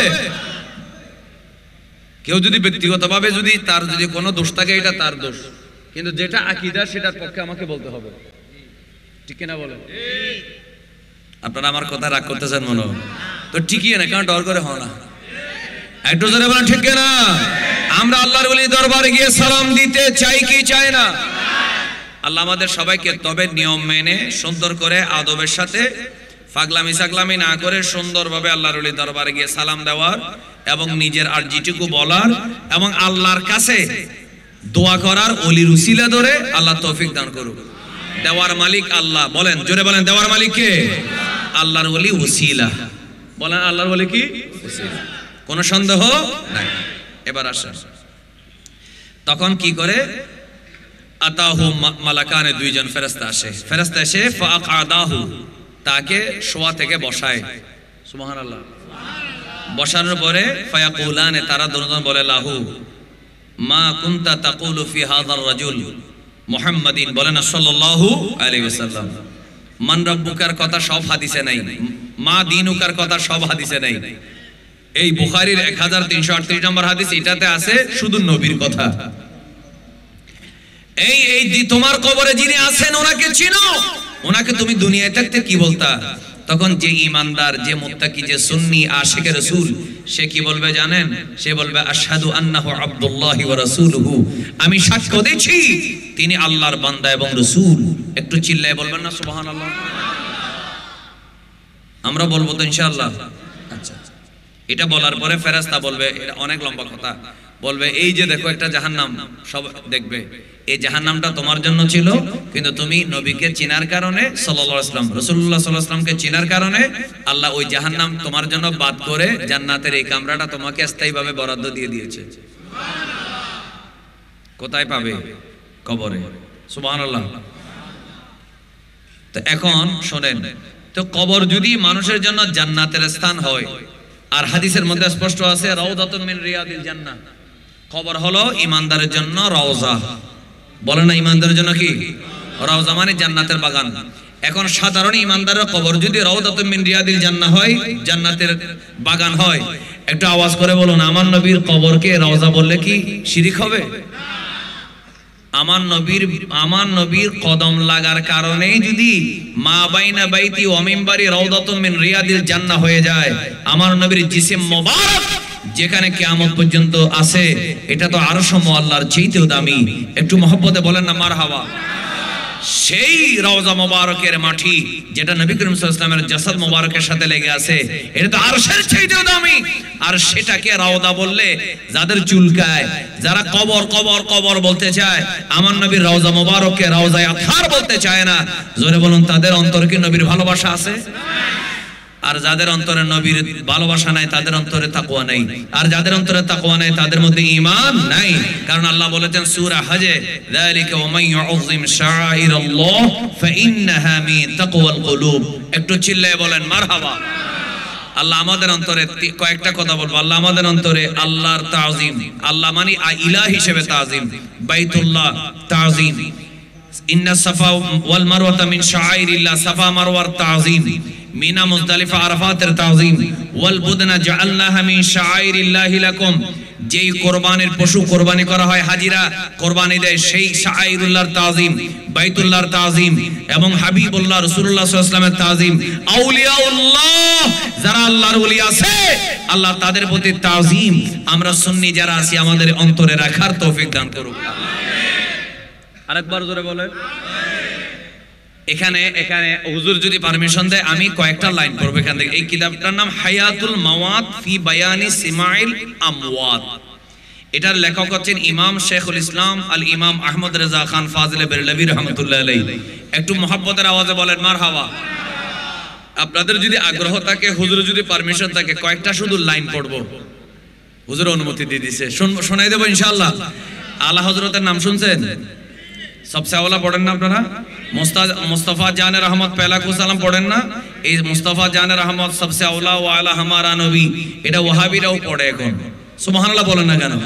পড়ে ওই মানুষকে, সাধারণ মানুষকে ধোঁকা দেওয়ার জন্য আর কি, কিন্তু পড়ে মানে না। এরা ইদানিং কাওয়ালি অনুষ্ঠান করে, কওমিরা, জামাতিরা, শিবিরেরা, কিন্তু কাওয়ালি অনুষ্ঠানে সবগুলা গজল পড়ে সুন্নিদের, কিন্তু যেগুলা পড়ে সেগুলো আবার তারা মানে না।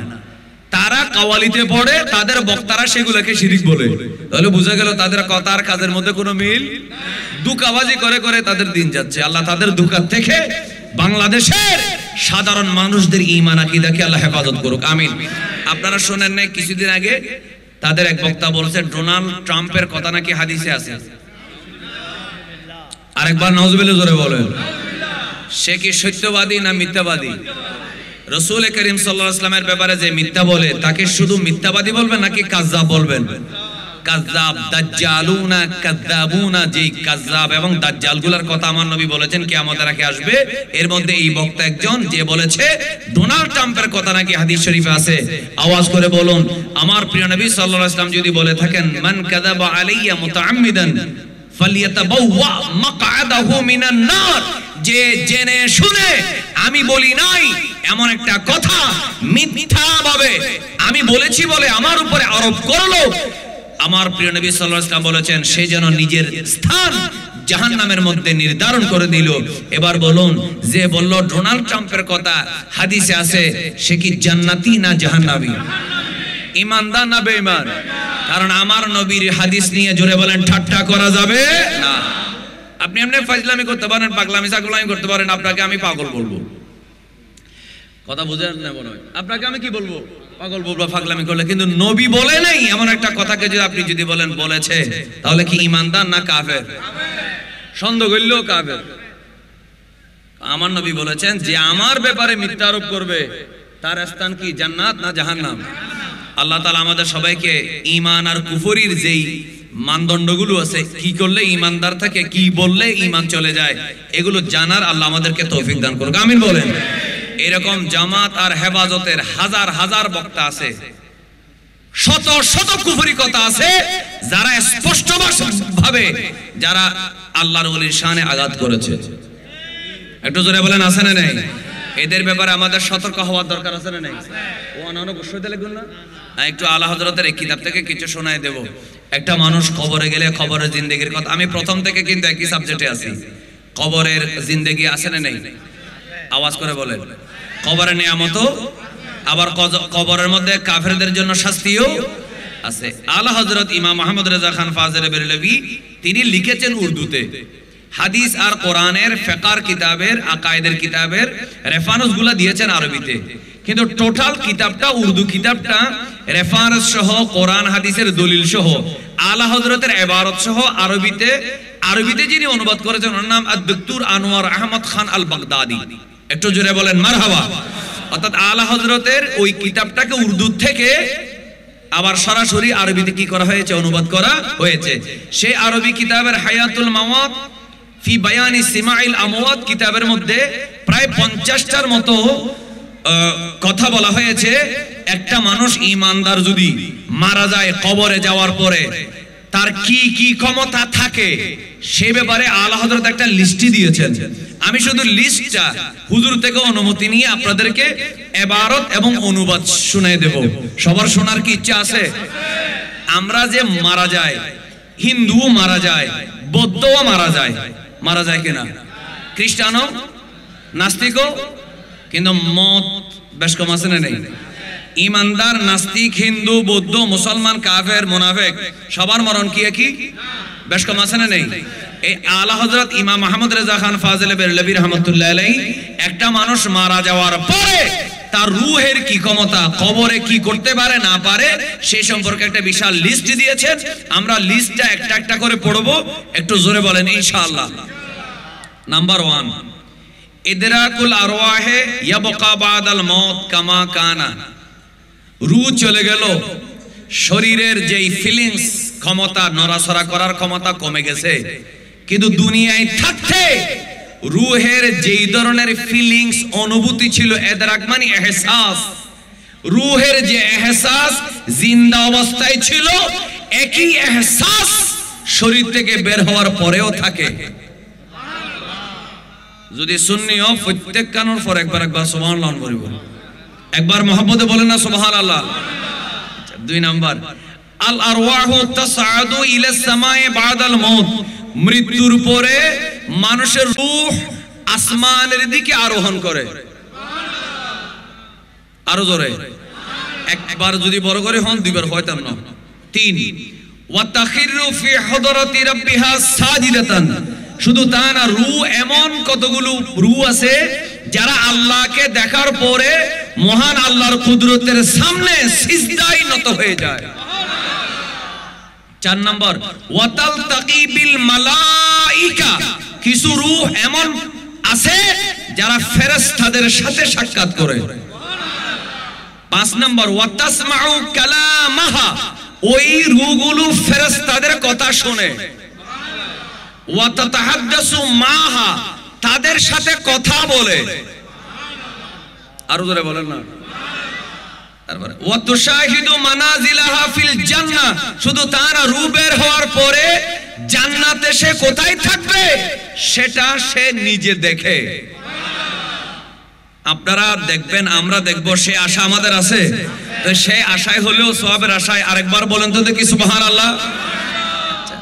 ওয়া তানতাফিউ বিল জিরানিস সুলাহা, রূহ, ঈমানদারের রূহ তার কবরের পাশে যে সমস্ত কবর দেওয়া হয়েছে, একটা কবরের মধ্যে 50 জন, 100 জন, 200 জন, শত শত বছরে 200, 300, 500, 1000 মানুষ কবর দেওয়া হয়।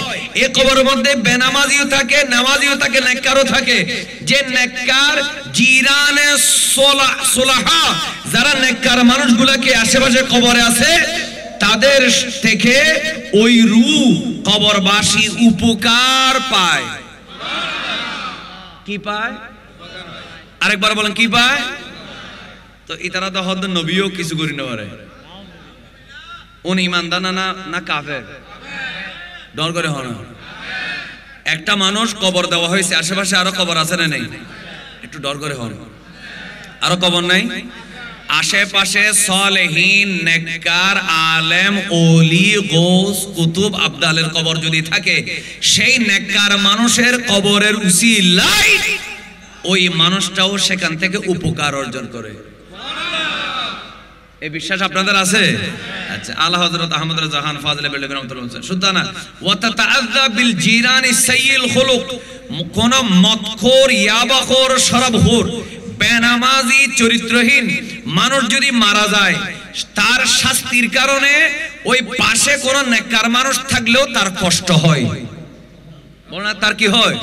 কারণ পাশে একটা মানুষকে যদি মারা হয় অনবরত, যদি ডান্ডা বাড়ি দিয়ে জাহান্নামের কাঠি দিয়ে যদি মারা হয়, পাশের মানুষের ভালো লাগবে না খারাপ লাগবে? কথা বলো না, কি লাগবে? খারাপ লাগবে।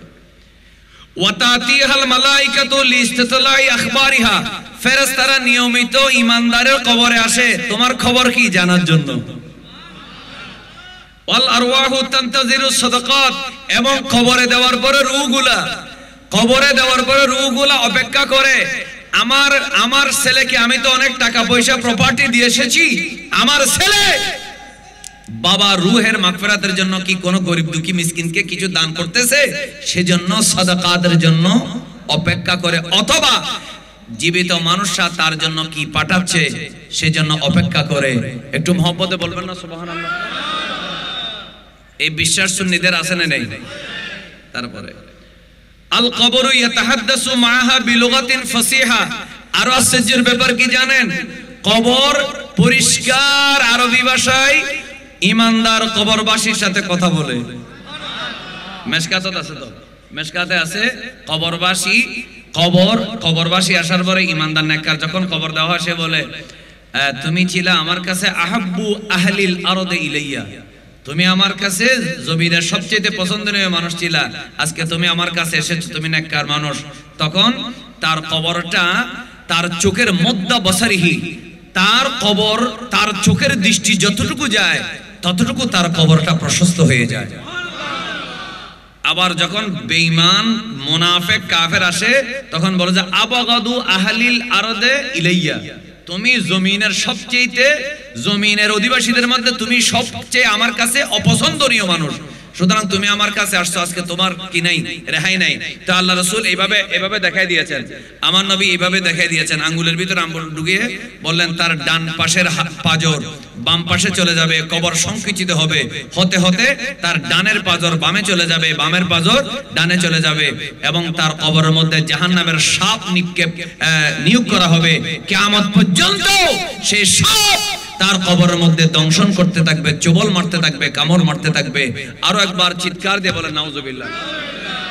এটা মিশকাতের হাদিসের মধ্যেও আছে, একটু মনোযোগ রাখেন। তাহলে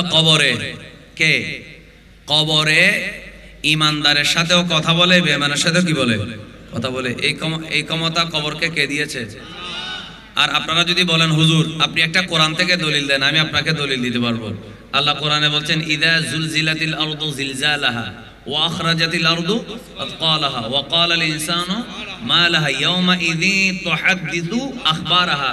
কিয়ামতের দিন কবর, মাটি, আপনি যে মাটিতে থাকছেন, যে মাটিতে ক্যারাম বোর্ড খেলেছেন, যে মাটিতে নাউজুবিল্লাহ জানাবে বিচার করেছেন, যে মাটিতে আপনি নামাজ পড়েছেন, যে মাটিতে দুরুশরী পড়েছেন, আপন আপন মাটি কিয়ামতের ময়দানে আপনি যখন কথা বলার ক্ষমতা থাকবে না, সেদিন মাটি সব ফাঁস করে দিবে, মাটিকে কথা বলার ক্ষমতা আল্লাহ দিবে।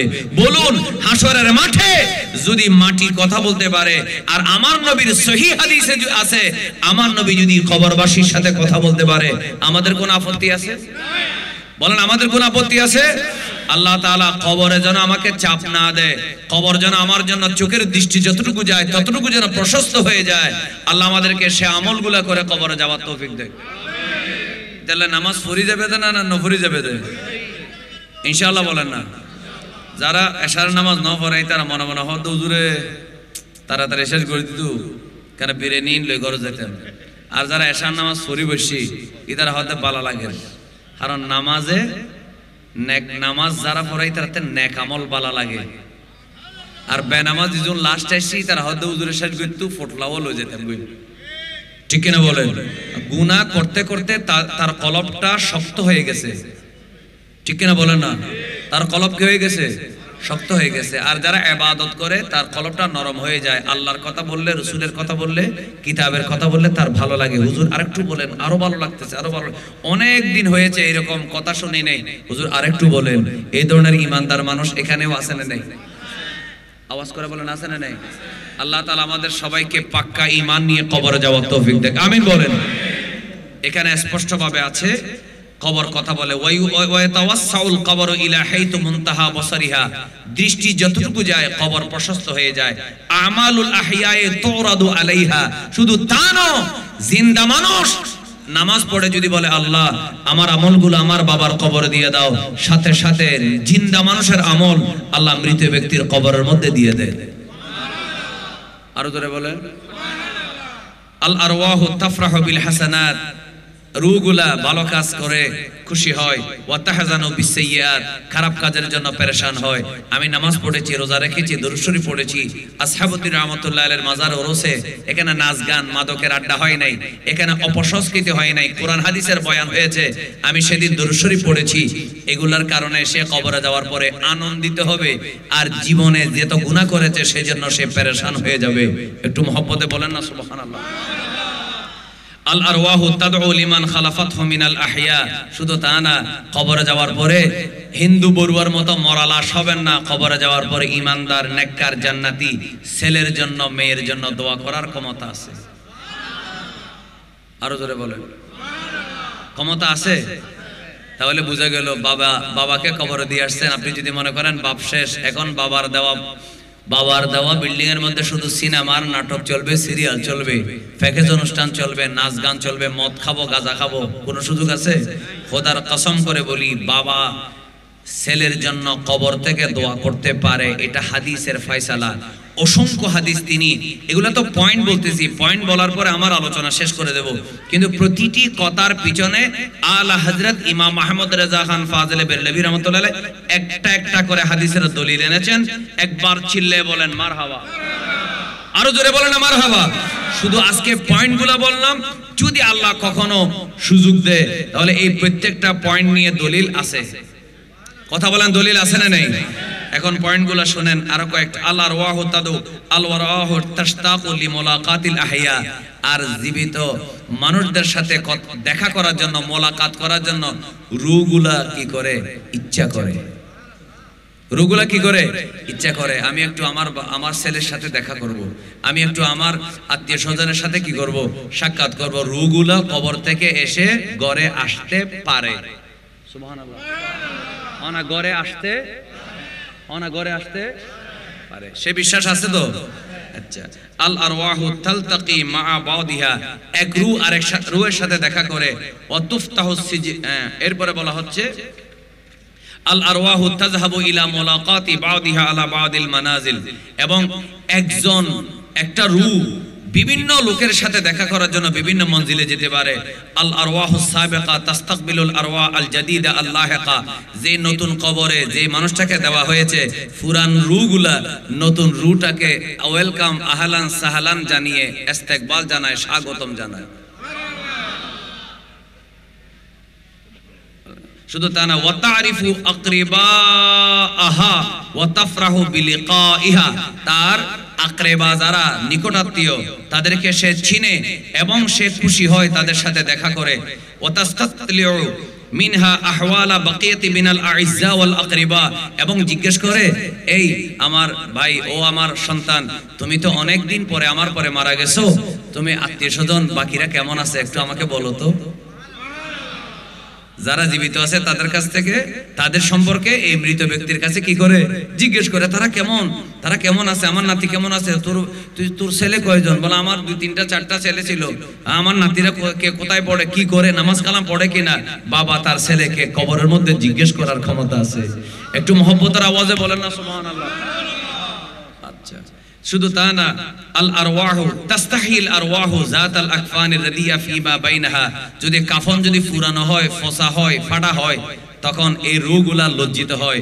আল আরওয়াহু তুবসিরু ওয়াল আরওয়াহু তাতাফাখারু ফিমা বাইনাহা বিজাওদাতিল কাফন, কাফন যদি পরিষ্কার হয় তখন রূহগুলা খুশি হয়। কাফন ফাটা হলে, সিরা হলে, পুরাতন হলে, কি হলে, ময়লা হলে নারাজ হয়, আর কাফনের কাপড় যদি কি হয়, সুন্দর হয়, রূহগুলো কি হয়, খুশি হয়। সুবহানাল্লাহ বলে না কেন? ওয়া তাশউরু মাহা বিল উনসি ওয়াল ফারহি আও বিল খাউফি ওয়াল ওয়াহশা, ভয়, আনন্দ, তারপরে সমস্ত কিছু, ভালোবাসা, সমস্ত কিছু রূহের মধ্যে থাকে। শুধু তা না, ইয়াশউরুল আলিমু বিল ফারহি বিসুহবাতিহি ইলমাশ শরিয়া, একজন আলেম দুনিয়ার জমিনে যে ইলমে দ্বীন শিখেছে সেগুলো মনে করে সে আনন্দিত হয়। আমি ইলম শিখেছি, আমি মানুষকে কি শিক্ষা দিয়েছি, ইলম শিক্ষা দিয়েছি, সে কারণে সে কবরে গিয়েও সে আনন্দ ভোগ করে। একটু মহব্বতে বলেন না সুবহানাল্লাহ। কি আপনাদের সে বিশ্বাস আছে তো নাকি? তারপরে শুধু তা না, ওয়াশউরুল মুসলিম আস-সুন্নি, এবার একটা নারা ধরতে হবে একজনকে।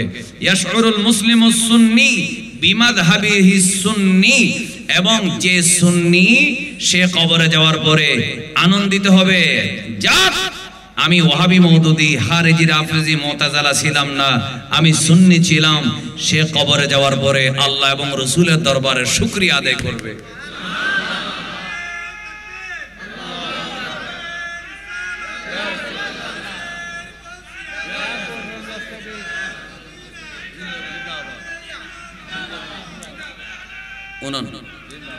ইন হন খুশির আওয়াজ নয়, ইতারা হনবতে আর হতাইন তিতে ট্যাবলেটের মতো হাত দেয়, ইতারা হন খুশি না, আর তিতে ট্যাবলেট যে লেহায় এলে হাত দেয়, তো খুশির উগ্র আওয়াজ নলাইব। নারে তাকবীর, নারে রিসালাত, নারে গাউসিয়া, শাহিন শাহ মদিনা জিন্দাবাদ, শাহিন শাহ শ্রীকোট জিন্দাবাদ, গাউসিয়া কমিটি বাংলাদেশ জিন্দাবাদ। আত্তুলি 3 বার হন, এভাবে আত্তুলেন। নবী ওয়ালির এক জামাত, আহলে সুন্নাত ওয়াল জামাত 3 বার হন, বলবে 3 বার। নবী ওয়ালির এক জামাত, নবী ওয়ালির এক জামাত, আওয়াজ আরো জোরে, মানুষের মনে করে মিডিয়াত মাঝে মনে করে ওয়াবি পারা ডাউন করি। নবী ওয়ালির এক জামাত, নারে তাকবীর, নারে রিসালাত, নারে গাউসিয়া, আহলে সুন্নাত ওয়াল জামাত, আহলে সুন্নাত ওয়াল জামাত। আমরা সুন্নির জন্য খুশি না বেজার? আজ জোরে বলেন, খুশি না বেজার? আলা হযরত ইমাম মুহাম্মদ রাজা খান ফাজিল বেরলভী রাহমাতুল্লাহ আলাইহি বলতেছে, এতক্ষণ আপনারা হয়তো চিন্তা করেন হুজুর এতক্ষণ সিল্লে ওয়াজগুলো আর রাখত গরম হইতো, ঠান্ডা হইতে কি এতক্ষণ আসামদি মাইকা সা আকে সিল্লে তোমারা সিল্লে তেত্তর বাক্সই বাস আঁকিলে সিল্লে, ঠিক আছে না? আচ্ছা, তাহলে ইয়াশউরুল মুসলিম আস-সুন্নি বিমাযহাবিহি সুন্নি, সে যে সুন্নি ছিল সেটা তার কবরে গিয়ে মনে থাকবে এবং সেজন্য সে আল্লাহর কাছে শুকরিয়া আদায় করবে। আরো একবার চিল্লিয়ে বলেন সুবহানাল্লাহ, এবার বলেন আলহামদুলিল্লাহ। আরা কি ওয়াহাবি না সুন্নি? ইজালে বেজান না খুশি? এবার পারে। ইয়াফরাহু তালিল কোরআন বিতালাআতিহি আল মুবারাকা, সে যে দুনিয়াতে কোরআন তেলাওয়াত করেছে সেজন্য সে খুশি হবে। আরওয়াহুল আদাই লিসাইয়্যিদিনা উসমান রাদিয়াল্লাহু আনহু তুমিনু বিদ-দাজ্জালি ফি কুবুরিহা, ওসমান জিন্নুরাইন রাদিয়াল্লাহু আনহুর সাথে যারা কি করেছে, গাদ্দারি করেছে, শহীদ করেছে, তারা কবরের ভিতর থেকে দাজ্জালের উপর ঈমান আনবে। আল্লাহ হযরত হবে খবর বুতুর তো দাজ্জাল রদি কি আনবে কি নাই, অতক্ষণ ফলে দি বহুত কোন নো বুঝি, বহুত কোন ভরাতে বুঝে দেই তারা খবর বুতুর তো দাজ্জালের প্রতি কি আনবে, খবর বুতুর তো ওসমান জিন্নুরাইন রাদিয়াল্লাহু আনহুর সাথে যারা বেয়াদবি করেছে। এখন যারা শিয়া হলে ওসমান রাদিয়াল্লাহু আনহুর গালি দেয়, ওনুর অবস্থা হলো না। আল্লাহ আমাদেরকে সবাইকে ইমাম মাহদির সাথে থাকা তৌফিক দেন, সাইয়্যিদুনা ঈসা আলাইহিস সালামের সাথে আমার নবীর উম্মত হিসেবে থাকার তৌফিক দান করুক, আমিন বলেন। আচ্ছা, আল আরওয়াহুস সালিহা তাহদুরু ফি খিদমাতিন নবী, বলেন সাল্লাল্লাহু আলাইহি ওয়াসাল্লাম। তো ওনারা হইতে লেগুন্দে ওনন ওয়া ওনা বেগু সিনেগা মারনো সিনেগা হলে বুঝবেন না, বোধকে হয়তো নবী বে আরো নবী বে মদিনা শরীফত তো এটা আইন পারে হয় না, না হয়। আলা হযরত উনি হাদিস দিয়ে প্রমাণ করে দিয়েছেন, আল আরওয়াহুস সালিহা তাহদুরু ফি খিদমাতিন নবী সাল্লাল্লাহু আলাইহি ওয়াসাল্লাম ওয়াস সালিহিন, নবী আসতে পারে এটা তো বড় কথা নয়। ঈসা আলাইহিস সালাম যদি, হযরত মূসা আলাইহিস সালাম যদি কবর থেকে বের হয়ে বাইতুল মুকাদ্দাস যেতে পারে, মূসা আলাইহিস সালাম যদি ষষ্ঠ আসমানে যেতে পারে, সমস্ত নবীরা যদি কবর থেকে রওজা পাক থেকে আতহার থেকে রওজা মুবারক থেকে বের হয়ে প্রত্যেক আসমানে আসমানে আমার নবীকে ওয়েলকাম জানানোর জন্য আসমানে চলে যেতে পারে, আমার প্রিয় নবী সাল্লাল্লাহু আলাইহি ওয়াসাল্লাম মদিনা থেকে আমার কবরে আসতে পারে, এটা কোনো আশ্চর্য ব্যাপার নয়। বরং আল আরওয়াহুস সালিহা তাহদুরু ফি খিদমাতিন নবী সাল্লাল্লাহু আলাইহি ওয়াসাল্লাম ওয়াস সালিহিন, যারা নেককার ওলি আল্লাহ আছে এরা সকাল সন্ধ্যায় আমার নবীর সাথে দেখা করার জন্য সোনার মদিনায় হাজির হতে পারে। একটু মহব্বতে বলেন না সুবহানাল্লাহ। এরকম ক্ষমতাওয়ালা রূহ আছে না নেই? নবী আই দেন বড় হতা না, রাসূল তো পারে, বলে না রাসূল তো কি সাল্লাল্লাহু আলাইহি ওয়াসাল্লাম আল্লাহর ওলিরাও কবর থেকে মদিনাতে যেতে পারে, কার সাথে দেখা করার জন্য? সাল্লাল্লাহু আলাইহি ওয়াসাল্লাম। একটু চিল্লায়ে বলেন না মারহাবা। শুননি না তোমরা তো ডার করে হন, আর একটু জোরে বলেন না মারহাবা। এটা লারা আল্লাহর ওলির দরবারত যাই দে, তাই তারা ভিডিও বানাতে রে শিরিক কর বেদাত কর, আল্লাহর ওলির দরবার যায় বাজানোর ডাহের ইবে মরা বলে নাউজুবিল্লাহ। শুনেন, ওয়াতুয়াদ্দি সালাওয়াতিন ফি কুবুরিহা, আল্লাহর ওলিরা কবরের ভিতরে নামাজ পড়ে, ওয়া তাহুজ্জু ওয়া তুলাব্বি, কবরের ভিতর থেকে বের হয়ে এরা হজ পর্যন্ত করার ক্ষমতা আছে। কবরের ভিতর থেকে লাব্বাইক আল্লাহুম্মা লাব্বাইক লাব্বাইক লা শারীকা লাকা লাব্বাইক ইন্নাল হামদা ওয়ান নি'মাতা লাকা ওয়াল মুলক লা শারীকা লাকা বলে এরা কবর থেকে লাব্বাইক তালবিয়া পড়ার ক্ষমতা আছে। তাকুম বিতিলাওয়াতিল কুরআনিল কারীম, তারা কোরআন তেলাওয়াত করতে পারে। বালিল মালাইকাতু তুহাফিজুহাল কুরআনাল কারীম বিতামামিন ওয়া কামাল, শুধু তা না, যারা হাফেজ কোরআন, যারা সব সময় কোরআন তেলাওয়াত করেছে, ফেরেশতারা কবরের মধ্যে তাদেরকে কোরআন শোনায়, কোরআন তাদের সাথে চর্চা করে। ওয়া তুকাল্লিমু রাব্বাহা আযজা ওয়া জাল্লা, শুধু তা নয় রে বান্দা, আল্লাহর বান্দা, মানুষ যে আল্লাহকে মেনেছে, আমানতু বিল্লাহি বলেছে এবং লা ইলাহা ইল্লাল্লাহ মুহাম্মাদুর রাসূলুল্লাহ বলে কলমায় কবরে গেছে, বিসমিল্লাহি ওয়া আলা মিল্লাতি রাসূলিল্লাহ বলে যাকে কবর দেওয়া হয়েছে, যদি ঈমানদার হয় সে কবর থেকে আল্লাহর সাথে কথা বলতে পারে। আরো জোরে বলেন সুবহানাল্লাহ। ওয়া তুকাল্লিমু রাব্বাহা, কার সাথে কথা বলে? আল্লাহর সাথে। ওয়ার রাব্বু ইউকাল্লিমুহা, আল্লাহও তার সাথে কথা বলে। সুবহানাল্লাহ। শুধু তা না, আল আরওয়াহু তাগুসু ফি আনহারিল জান্নাহ, রূহগুলা কিয়ামতের পরে জান্নাতে গেলে তো পারবে, এমনে কবরে ঈমানদারের রূহগুলা জান্নাতের যে নহরগুলো আছে সেই নহরগুলাতে ডুব দিতে পারে, সাঁতার কাটতে পারে। আরো জোরে বলেন। আমরা সেই যোগ্যতা নিয়ে মরতে চাই? নিজের ইচ্ছায় মরতে যাব না, নাকি আল্লাহর ইচ্ছা লাগবে? আল্লাহ আমাদেরকে ঈমান নিয়ে মরার তৌফিক দেন। ইউফাররিহুল কুরআন আল কারীম কুলুবা মান মাতা তালিয়া ওয়া ইউখবিরুহা আন আহালিহা কুল্লা সাবাহিন ওয়া মাসা। শুধু তারা রাদিআতুম মিনাল জান্নাহ তুরদিউ তিফলান মাতা ফি মুদ্দাতি রাদা, এটা তো জান্নাতে যাওয়ার পরে, জান্নাতে যাওয়ার পরে যারা দুধ পান মনে করেন 2 বছর তো দুধ খাবে একটা বাচ্চা, 3 মাস পরে 6 মাস পরে 1 বছর পরে মারা গেছে, আরো 1 বছর বাকি আছে না নেই? জান্নাতে যাওয়ার পরে মা তার সেই বাচ্চাকে আরো 1 বছর বেঁচতে গিয়ে দুধ পান করাতে পারবে। এই বাকি কথাগুলো হচ্ছে কোথায়? জান্নাতে গিয়ে। তো খবরের যা আজকের আলোচনা শুধু বরজখ নিয়ে, বরজখের মধ্যে আলোচনা শেষ। একটু জোরে বলেন আলহামদুলিল্লাহ। তো আলোচনাটা শুধুমাত্র একটা পয়েন্ট বলেছি। তো এই প্রত্যেকটা পয়েন্টের পিছনে আলা হযরত ইমাম মুহাম্মদ রাজা খান ফাজলে বেরলভী রাহমাতুল্লাহর দলিল আছে না নেই? এখন আমি যদি কোরআন হাদিসের দলিল দিয়ে আলা হযরত তিনি কি ছোটখাটো মৌলবী সাহেব, যিনি ১৫০০-এর কাছাকাছি কিতাব লিখেছেন, যাকে নিয়ে প্রাচ্য পাশ্চাত্যে ইউরোপ আমেরিকায় আরবে আল আজহার ইউনিভার্সিটিতে, আমেরিকা ব্রিটেনে বিভিন্ন ইউনিভার্সিটিতে যাকে নিয়ে অনেকগুলো ডক্টরেট হয়েছে, পিএইচডি হয়েছে, ঢাকা ইউনিভার্সিটিতে হয়েছে, চট্টগ্রাম বিশ্ববিদ্যালয়ে হয়েছে, সে আলা হযরত যিনি নাত লিখলে মানুষের কলিজায় ঢুকে যায়। সুবহানাল্লাহ বলেন না? জমিন ও জমা তোমারে লিয়ে, এটা কার? আলা হযরত। সবসে আওলা ও আলা হামারা নবী, এটা কার? আলা হযরত। মুস্তাফা জান রহমত পেলা কো সালাম, কার? আলা হযরত। এভাবে প্রতিটা নাত আলা হযরতের এমন ভাবে কবুল হয়েছে মুস্তাফা সাল্লাল্লাহু আলাইহি ওয়াসাল্লামের দরবারে, যিনি আরবে আজমের কোন আলেম যে বাটপার নয়, মানে মুনাফিকের একটা নির্লজ্জ নয় আর কি, সে আলা হযরতের ইলমি মাকামকে স্বীকার করতে বাধ্য হয়েছে। সুবহানাল্লাহ বলেন। এমন কি আল্লামা ডক্টর ইকবাল বলেছেন ইমাম আলা হযরত যুগের আবু হানিফা, বলেন নাকি যুগের আবু হানিফা। তো যুগের আবু হানিফা ইমাম আল হযরত হায়াতুল মাওয়াত, এটা আমি দেখবো লাইব্রেরিতে বাংলা হয়েছে কিনা। যদি বাংলা না হয়, আমি আপনাদেরকে বলছি বাংলা যদি না হয় আমি কয়েকটা লাইব্রেরির সাথে কথা বলবো, যদি না হয় ইনশাআল্লাহ হুজুর যদি দোয়া করে আমি এটা ইনশাআল্লাহ বাংলা করে ফেলবো। বলেন না ইনশাআল্লাহ? হুজুর ফাইজম না?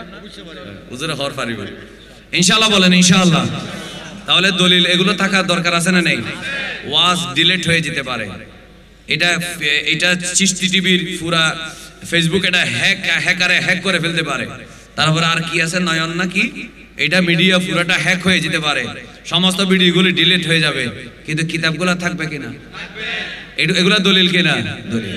সুতরাং এই দলিলগুলা আলা হযরত উর্দুতে লিখেছেন ডক্টর আনোয়ার আহমদ খান আল বাগদাদি, তিনি নিশ্চয় বাগদাদ ইউনিভার্সিটি, তখন বাংলাদেশের মানুষ বেশিরভাগ বাগদাদ ইউনিভার্সিটিতে পড়তো, অনেক বড় বড় আলেম বাগদাদে গিয়ে পড়তো।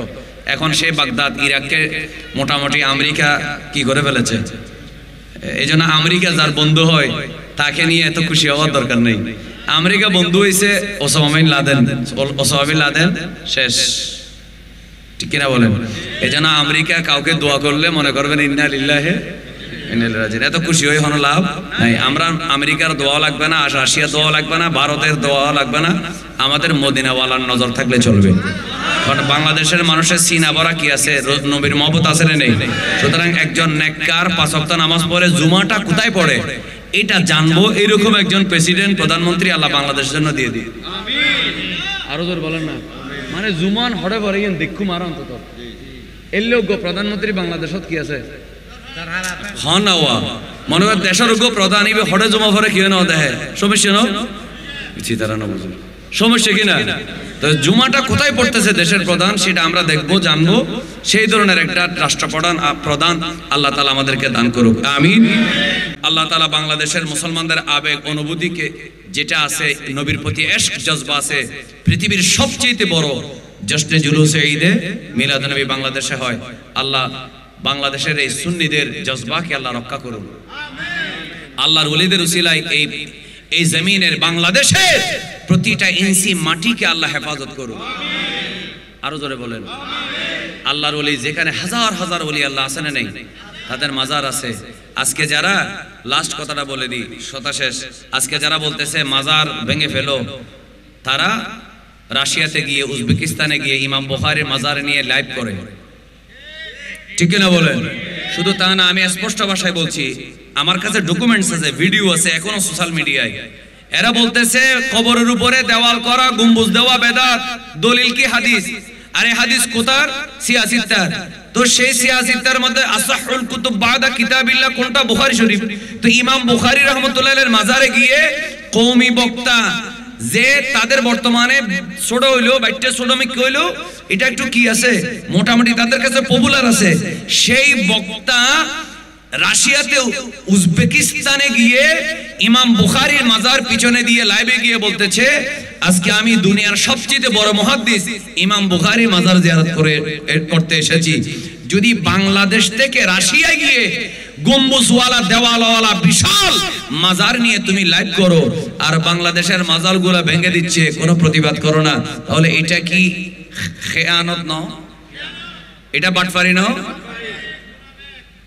তাহলে ইমাম বুখারীর মাজার আছে, চার মাযহাবের শ্রেষ্ঠ ইমাম কি? ইমাম আবু হানিফা। ইমাম আবু হানিফার মাজার আছে।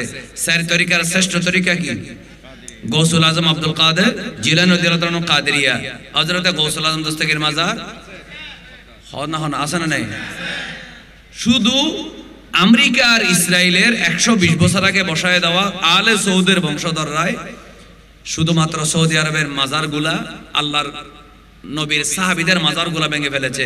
না হলে মিশরে মাজার আছে, ইরাকে মাজার আছে, ইরানে মাজার আছে, লিবিয়ায় মাজার আছে, সিরিয়ায় মাজার আছে, জর্দানে মাজার আছে, বাংলাদেশে আছে, ফিলিস্তিনে আছে, ভারতে আছে, তারপরে আপনার ইন্দোনেশিয়ায় আছে, মালয়েশিয়ায় আছে, তুরস্কের মধ্যে আছে। একটু চিল্লায় বলেন মারহাবা। এমনকি খোদ আমেরিকার মধ্যেও মাজার আছে না নেই? সুতরাং মাজারের বিরুদ্ধে যারা ষড়যন্ত্র করবে তাদেরকে আমরা মুসলমান মনে করি না। আল্লাহ তাআলা তাদের হাত থেকে আমাদের ঈমান আকীদাকে হেফাজত করুক, আমিন। আমি একটু আস্তে আস্তে কথাগুলো বলেছি, বেশি লাফালাফি করি নাই আর কি। আপনারা কি রাগ করেছেন নাকি? কারণ আমাদেরকে এখন আস্তে ধীরে কথা বলা দরকার, ঠিক না? আমি যে কথাগুলো বলেছি এর মধ্যে আপনাদের কোনো প্রশ্ন আছে? আর না পাইলে হুজুরে পারিব তো, আজ যা জিয়ে ফেত্তরি হুজুর পারিব, আর প্রশ্ন করো না, বাজায় ভালো প্রশ্ন কান ঘুরিয়ে গেছে কি হারে দিতে হবে। দোয়া তো করতে না, দোয়া করে হুজুর ভাবি দেয় না, জিবে দোয়া করে পাইবে হকদার, এটা হাতে রাখো। যেহেতু দোয়ার আর যিনি দোয়া করবেন ওনার হাতে দিবেন। হুজুরের কাছে মাফ চাই, এতক্ষণ কথা বলা আসলে এটা বেয়াদবি, কিন্তু সবাই আমার পরিচিত, হুজুর আমার পরিচিত। হুজুরকে আমি মহব্বত করি, সম্মান করি, তাজিম করি, নিজের উস্তাদের মতো সম্মান করি। হুজুরও আমাকে নিজের সন্তানের মতো কি করে মহব্বত করে। এজন্য এই আবদারে এতক্ষণ বসায় রাখছি, না হলে কোনো সিনিয়র আলেম আসলে এরকম বসায় রাখার কোনো সিস্টেম। হুজুরের বাড়ি এখানে, আমি মেহমান হিসেবে হয়তো হুজুর আমাকে সহ্য করতেছে, হুজুর বলতে ওরা দোয়া দিবেন না। এগুলা একটা আসলে নিয়ে আসছি, কিন্তু বলার জন্য সব জায়গায় পরিবেশ থাকে না। কিছু কিছু মাহফিল আছে যে ই হয়তো মনে হয় ই খন বুঝিব, কিন্তু এটা তো আলেম ওলামার ডিফু, তো শেরে মিল্লাতের এরিয়া না, এখানে শেরে মিল্লাতের এরিয়া, হুজুরের এরিয়া। সুতরাং এখানে না বললে কোথায় বলবো এগুলো, ঠিক কিনা বলেন? আপনারা সবাই আমার জন্য দোয়া করবেন, আহলে সুন্নাত ওয়াল জামাতের উপরে থাকবেন, সুন্নি থাকবেন তো ইনশাআল্লাহ। সুন্নি ছাড়া বাঁচিবার আর কোনো উপায়, আল্লাহ রাসূল সাক্ষী। আসসালামু আলাইকুম ওয়া রাহমাতুল্লাহি ওয়া বারাকাতুহু।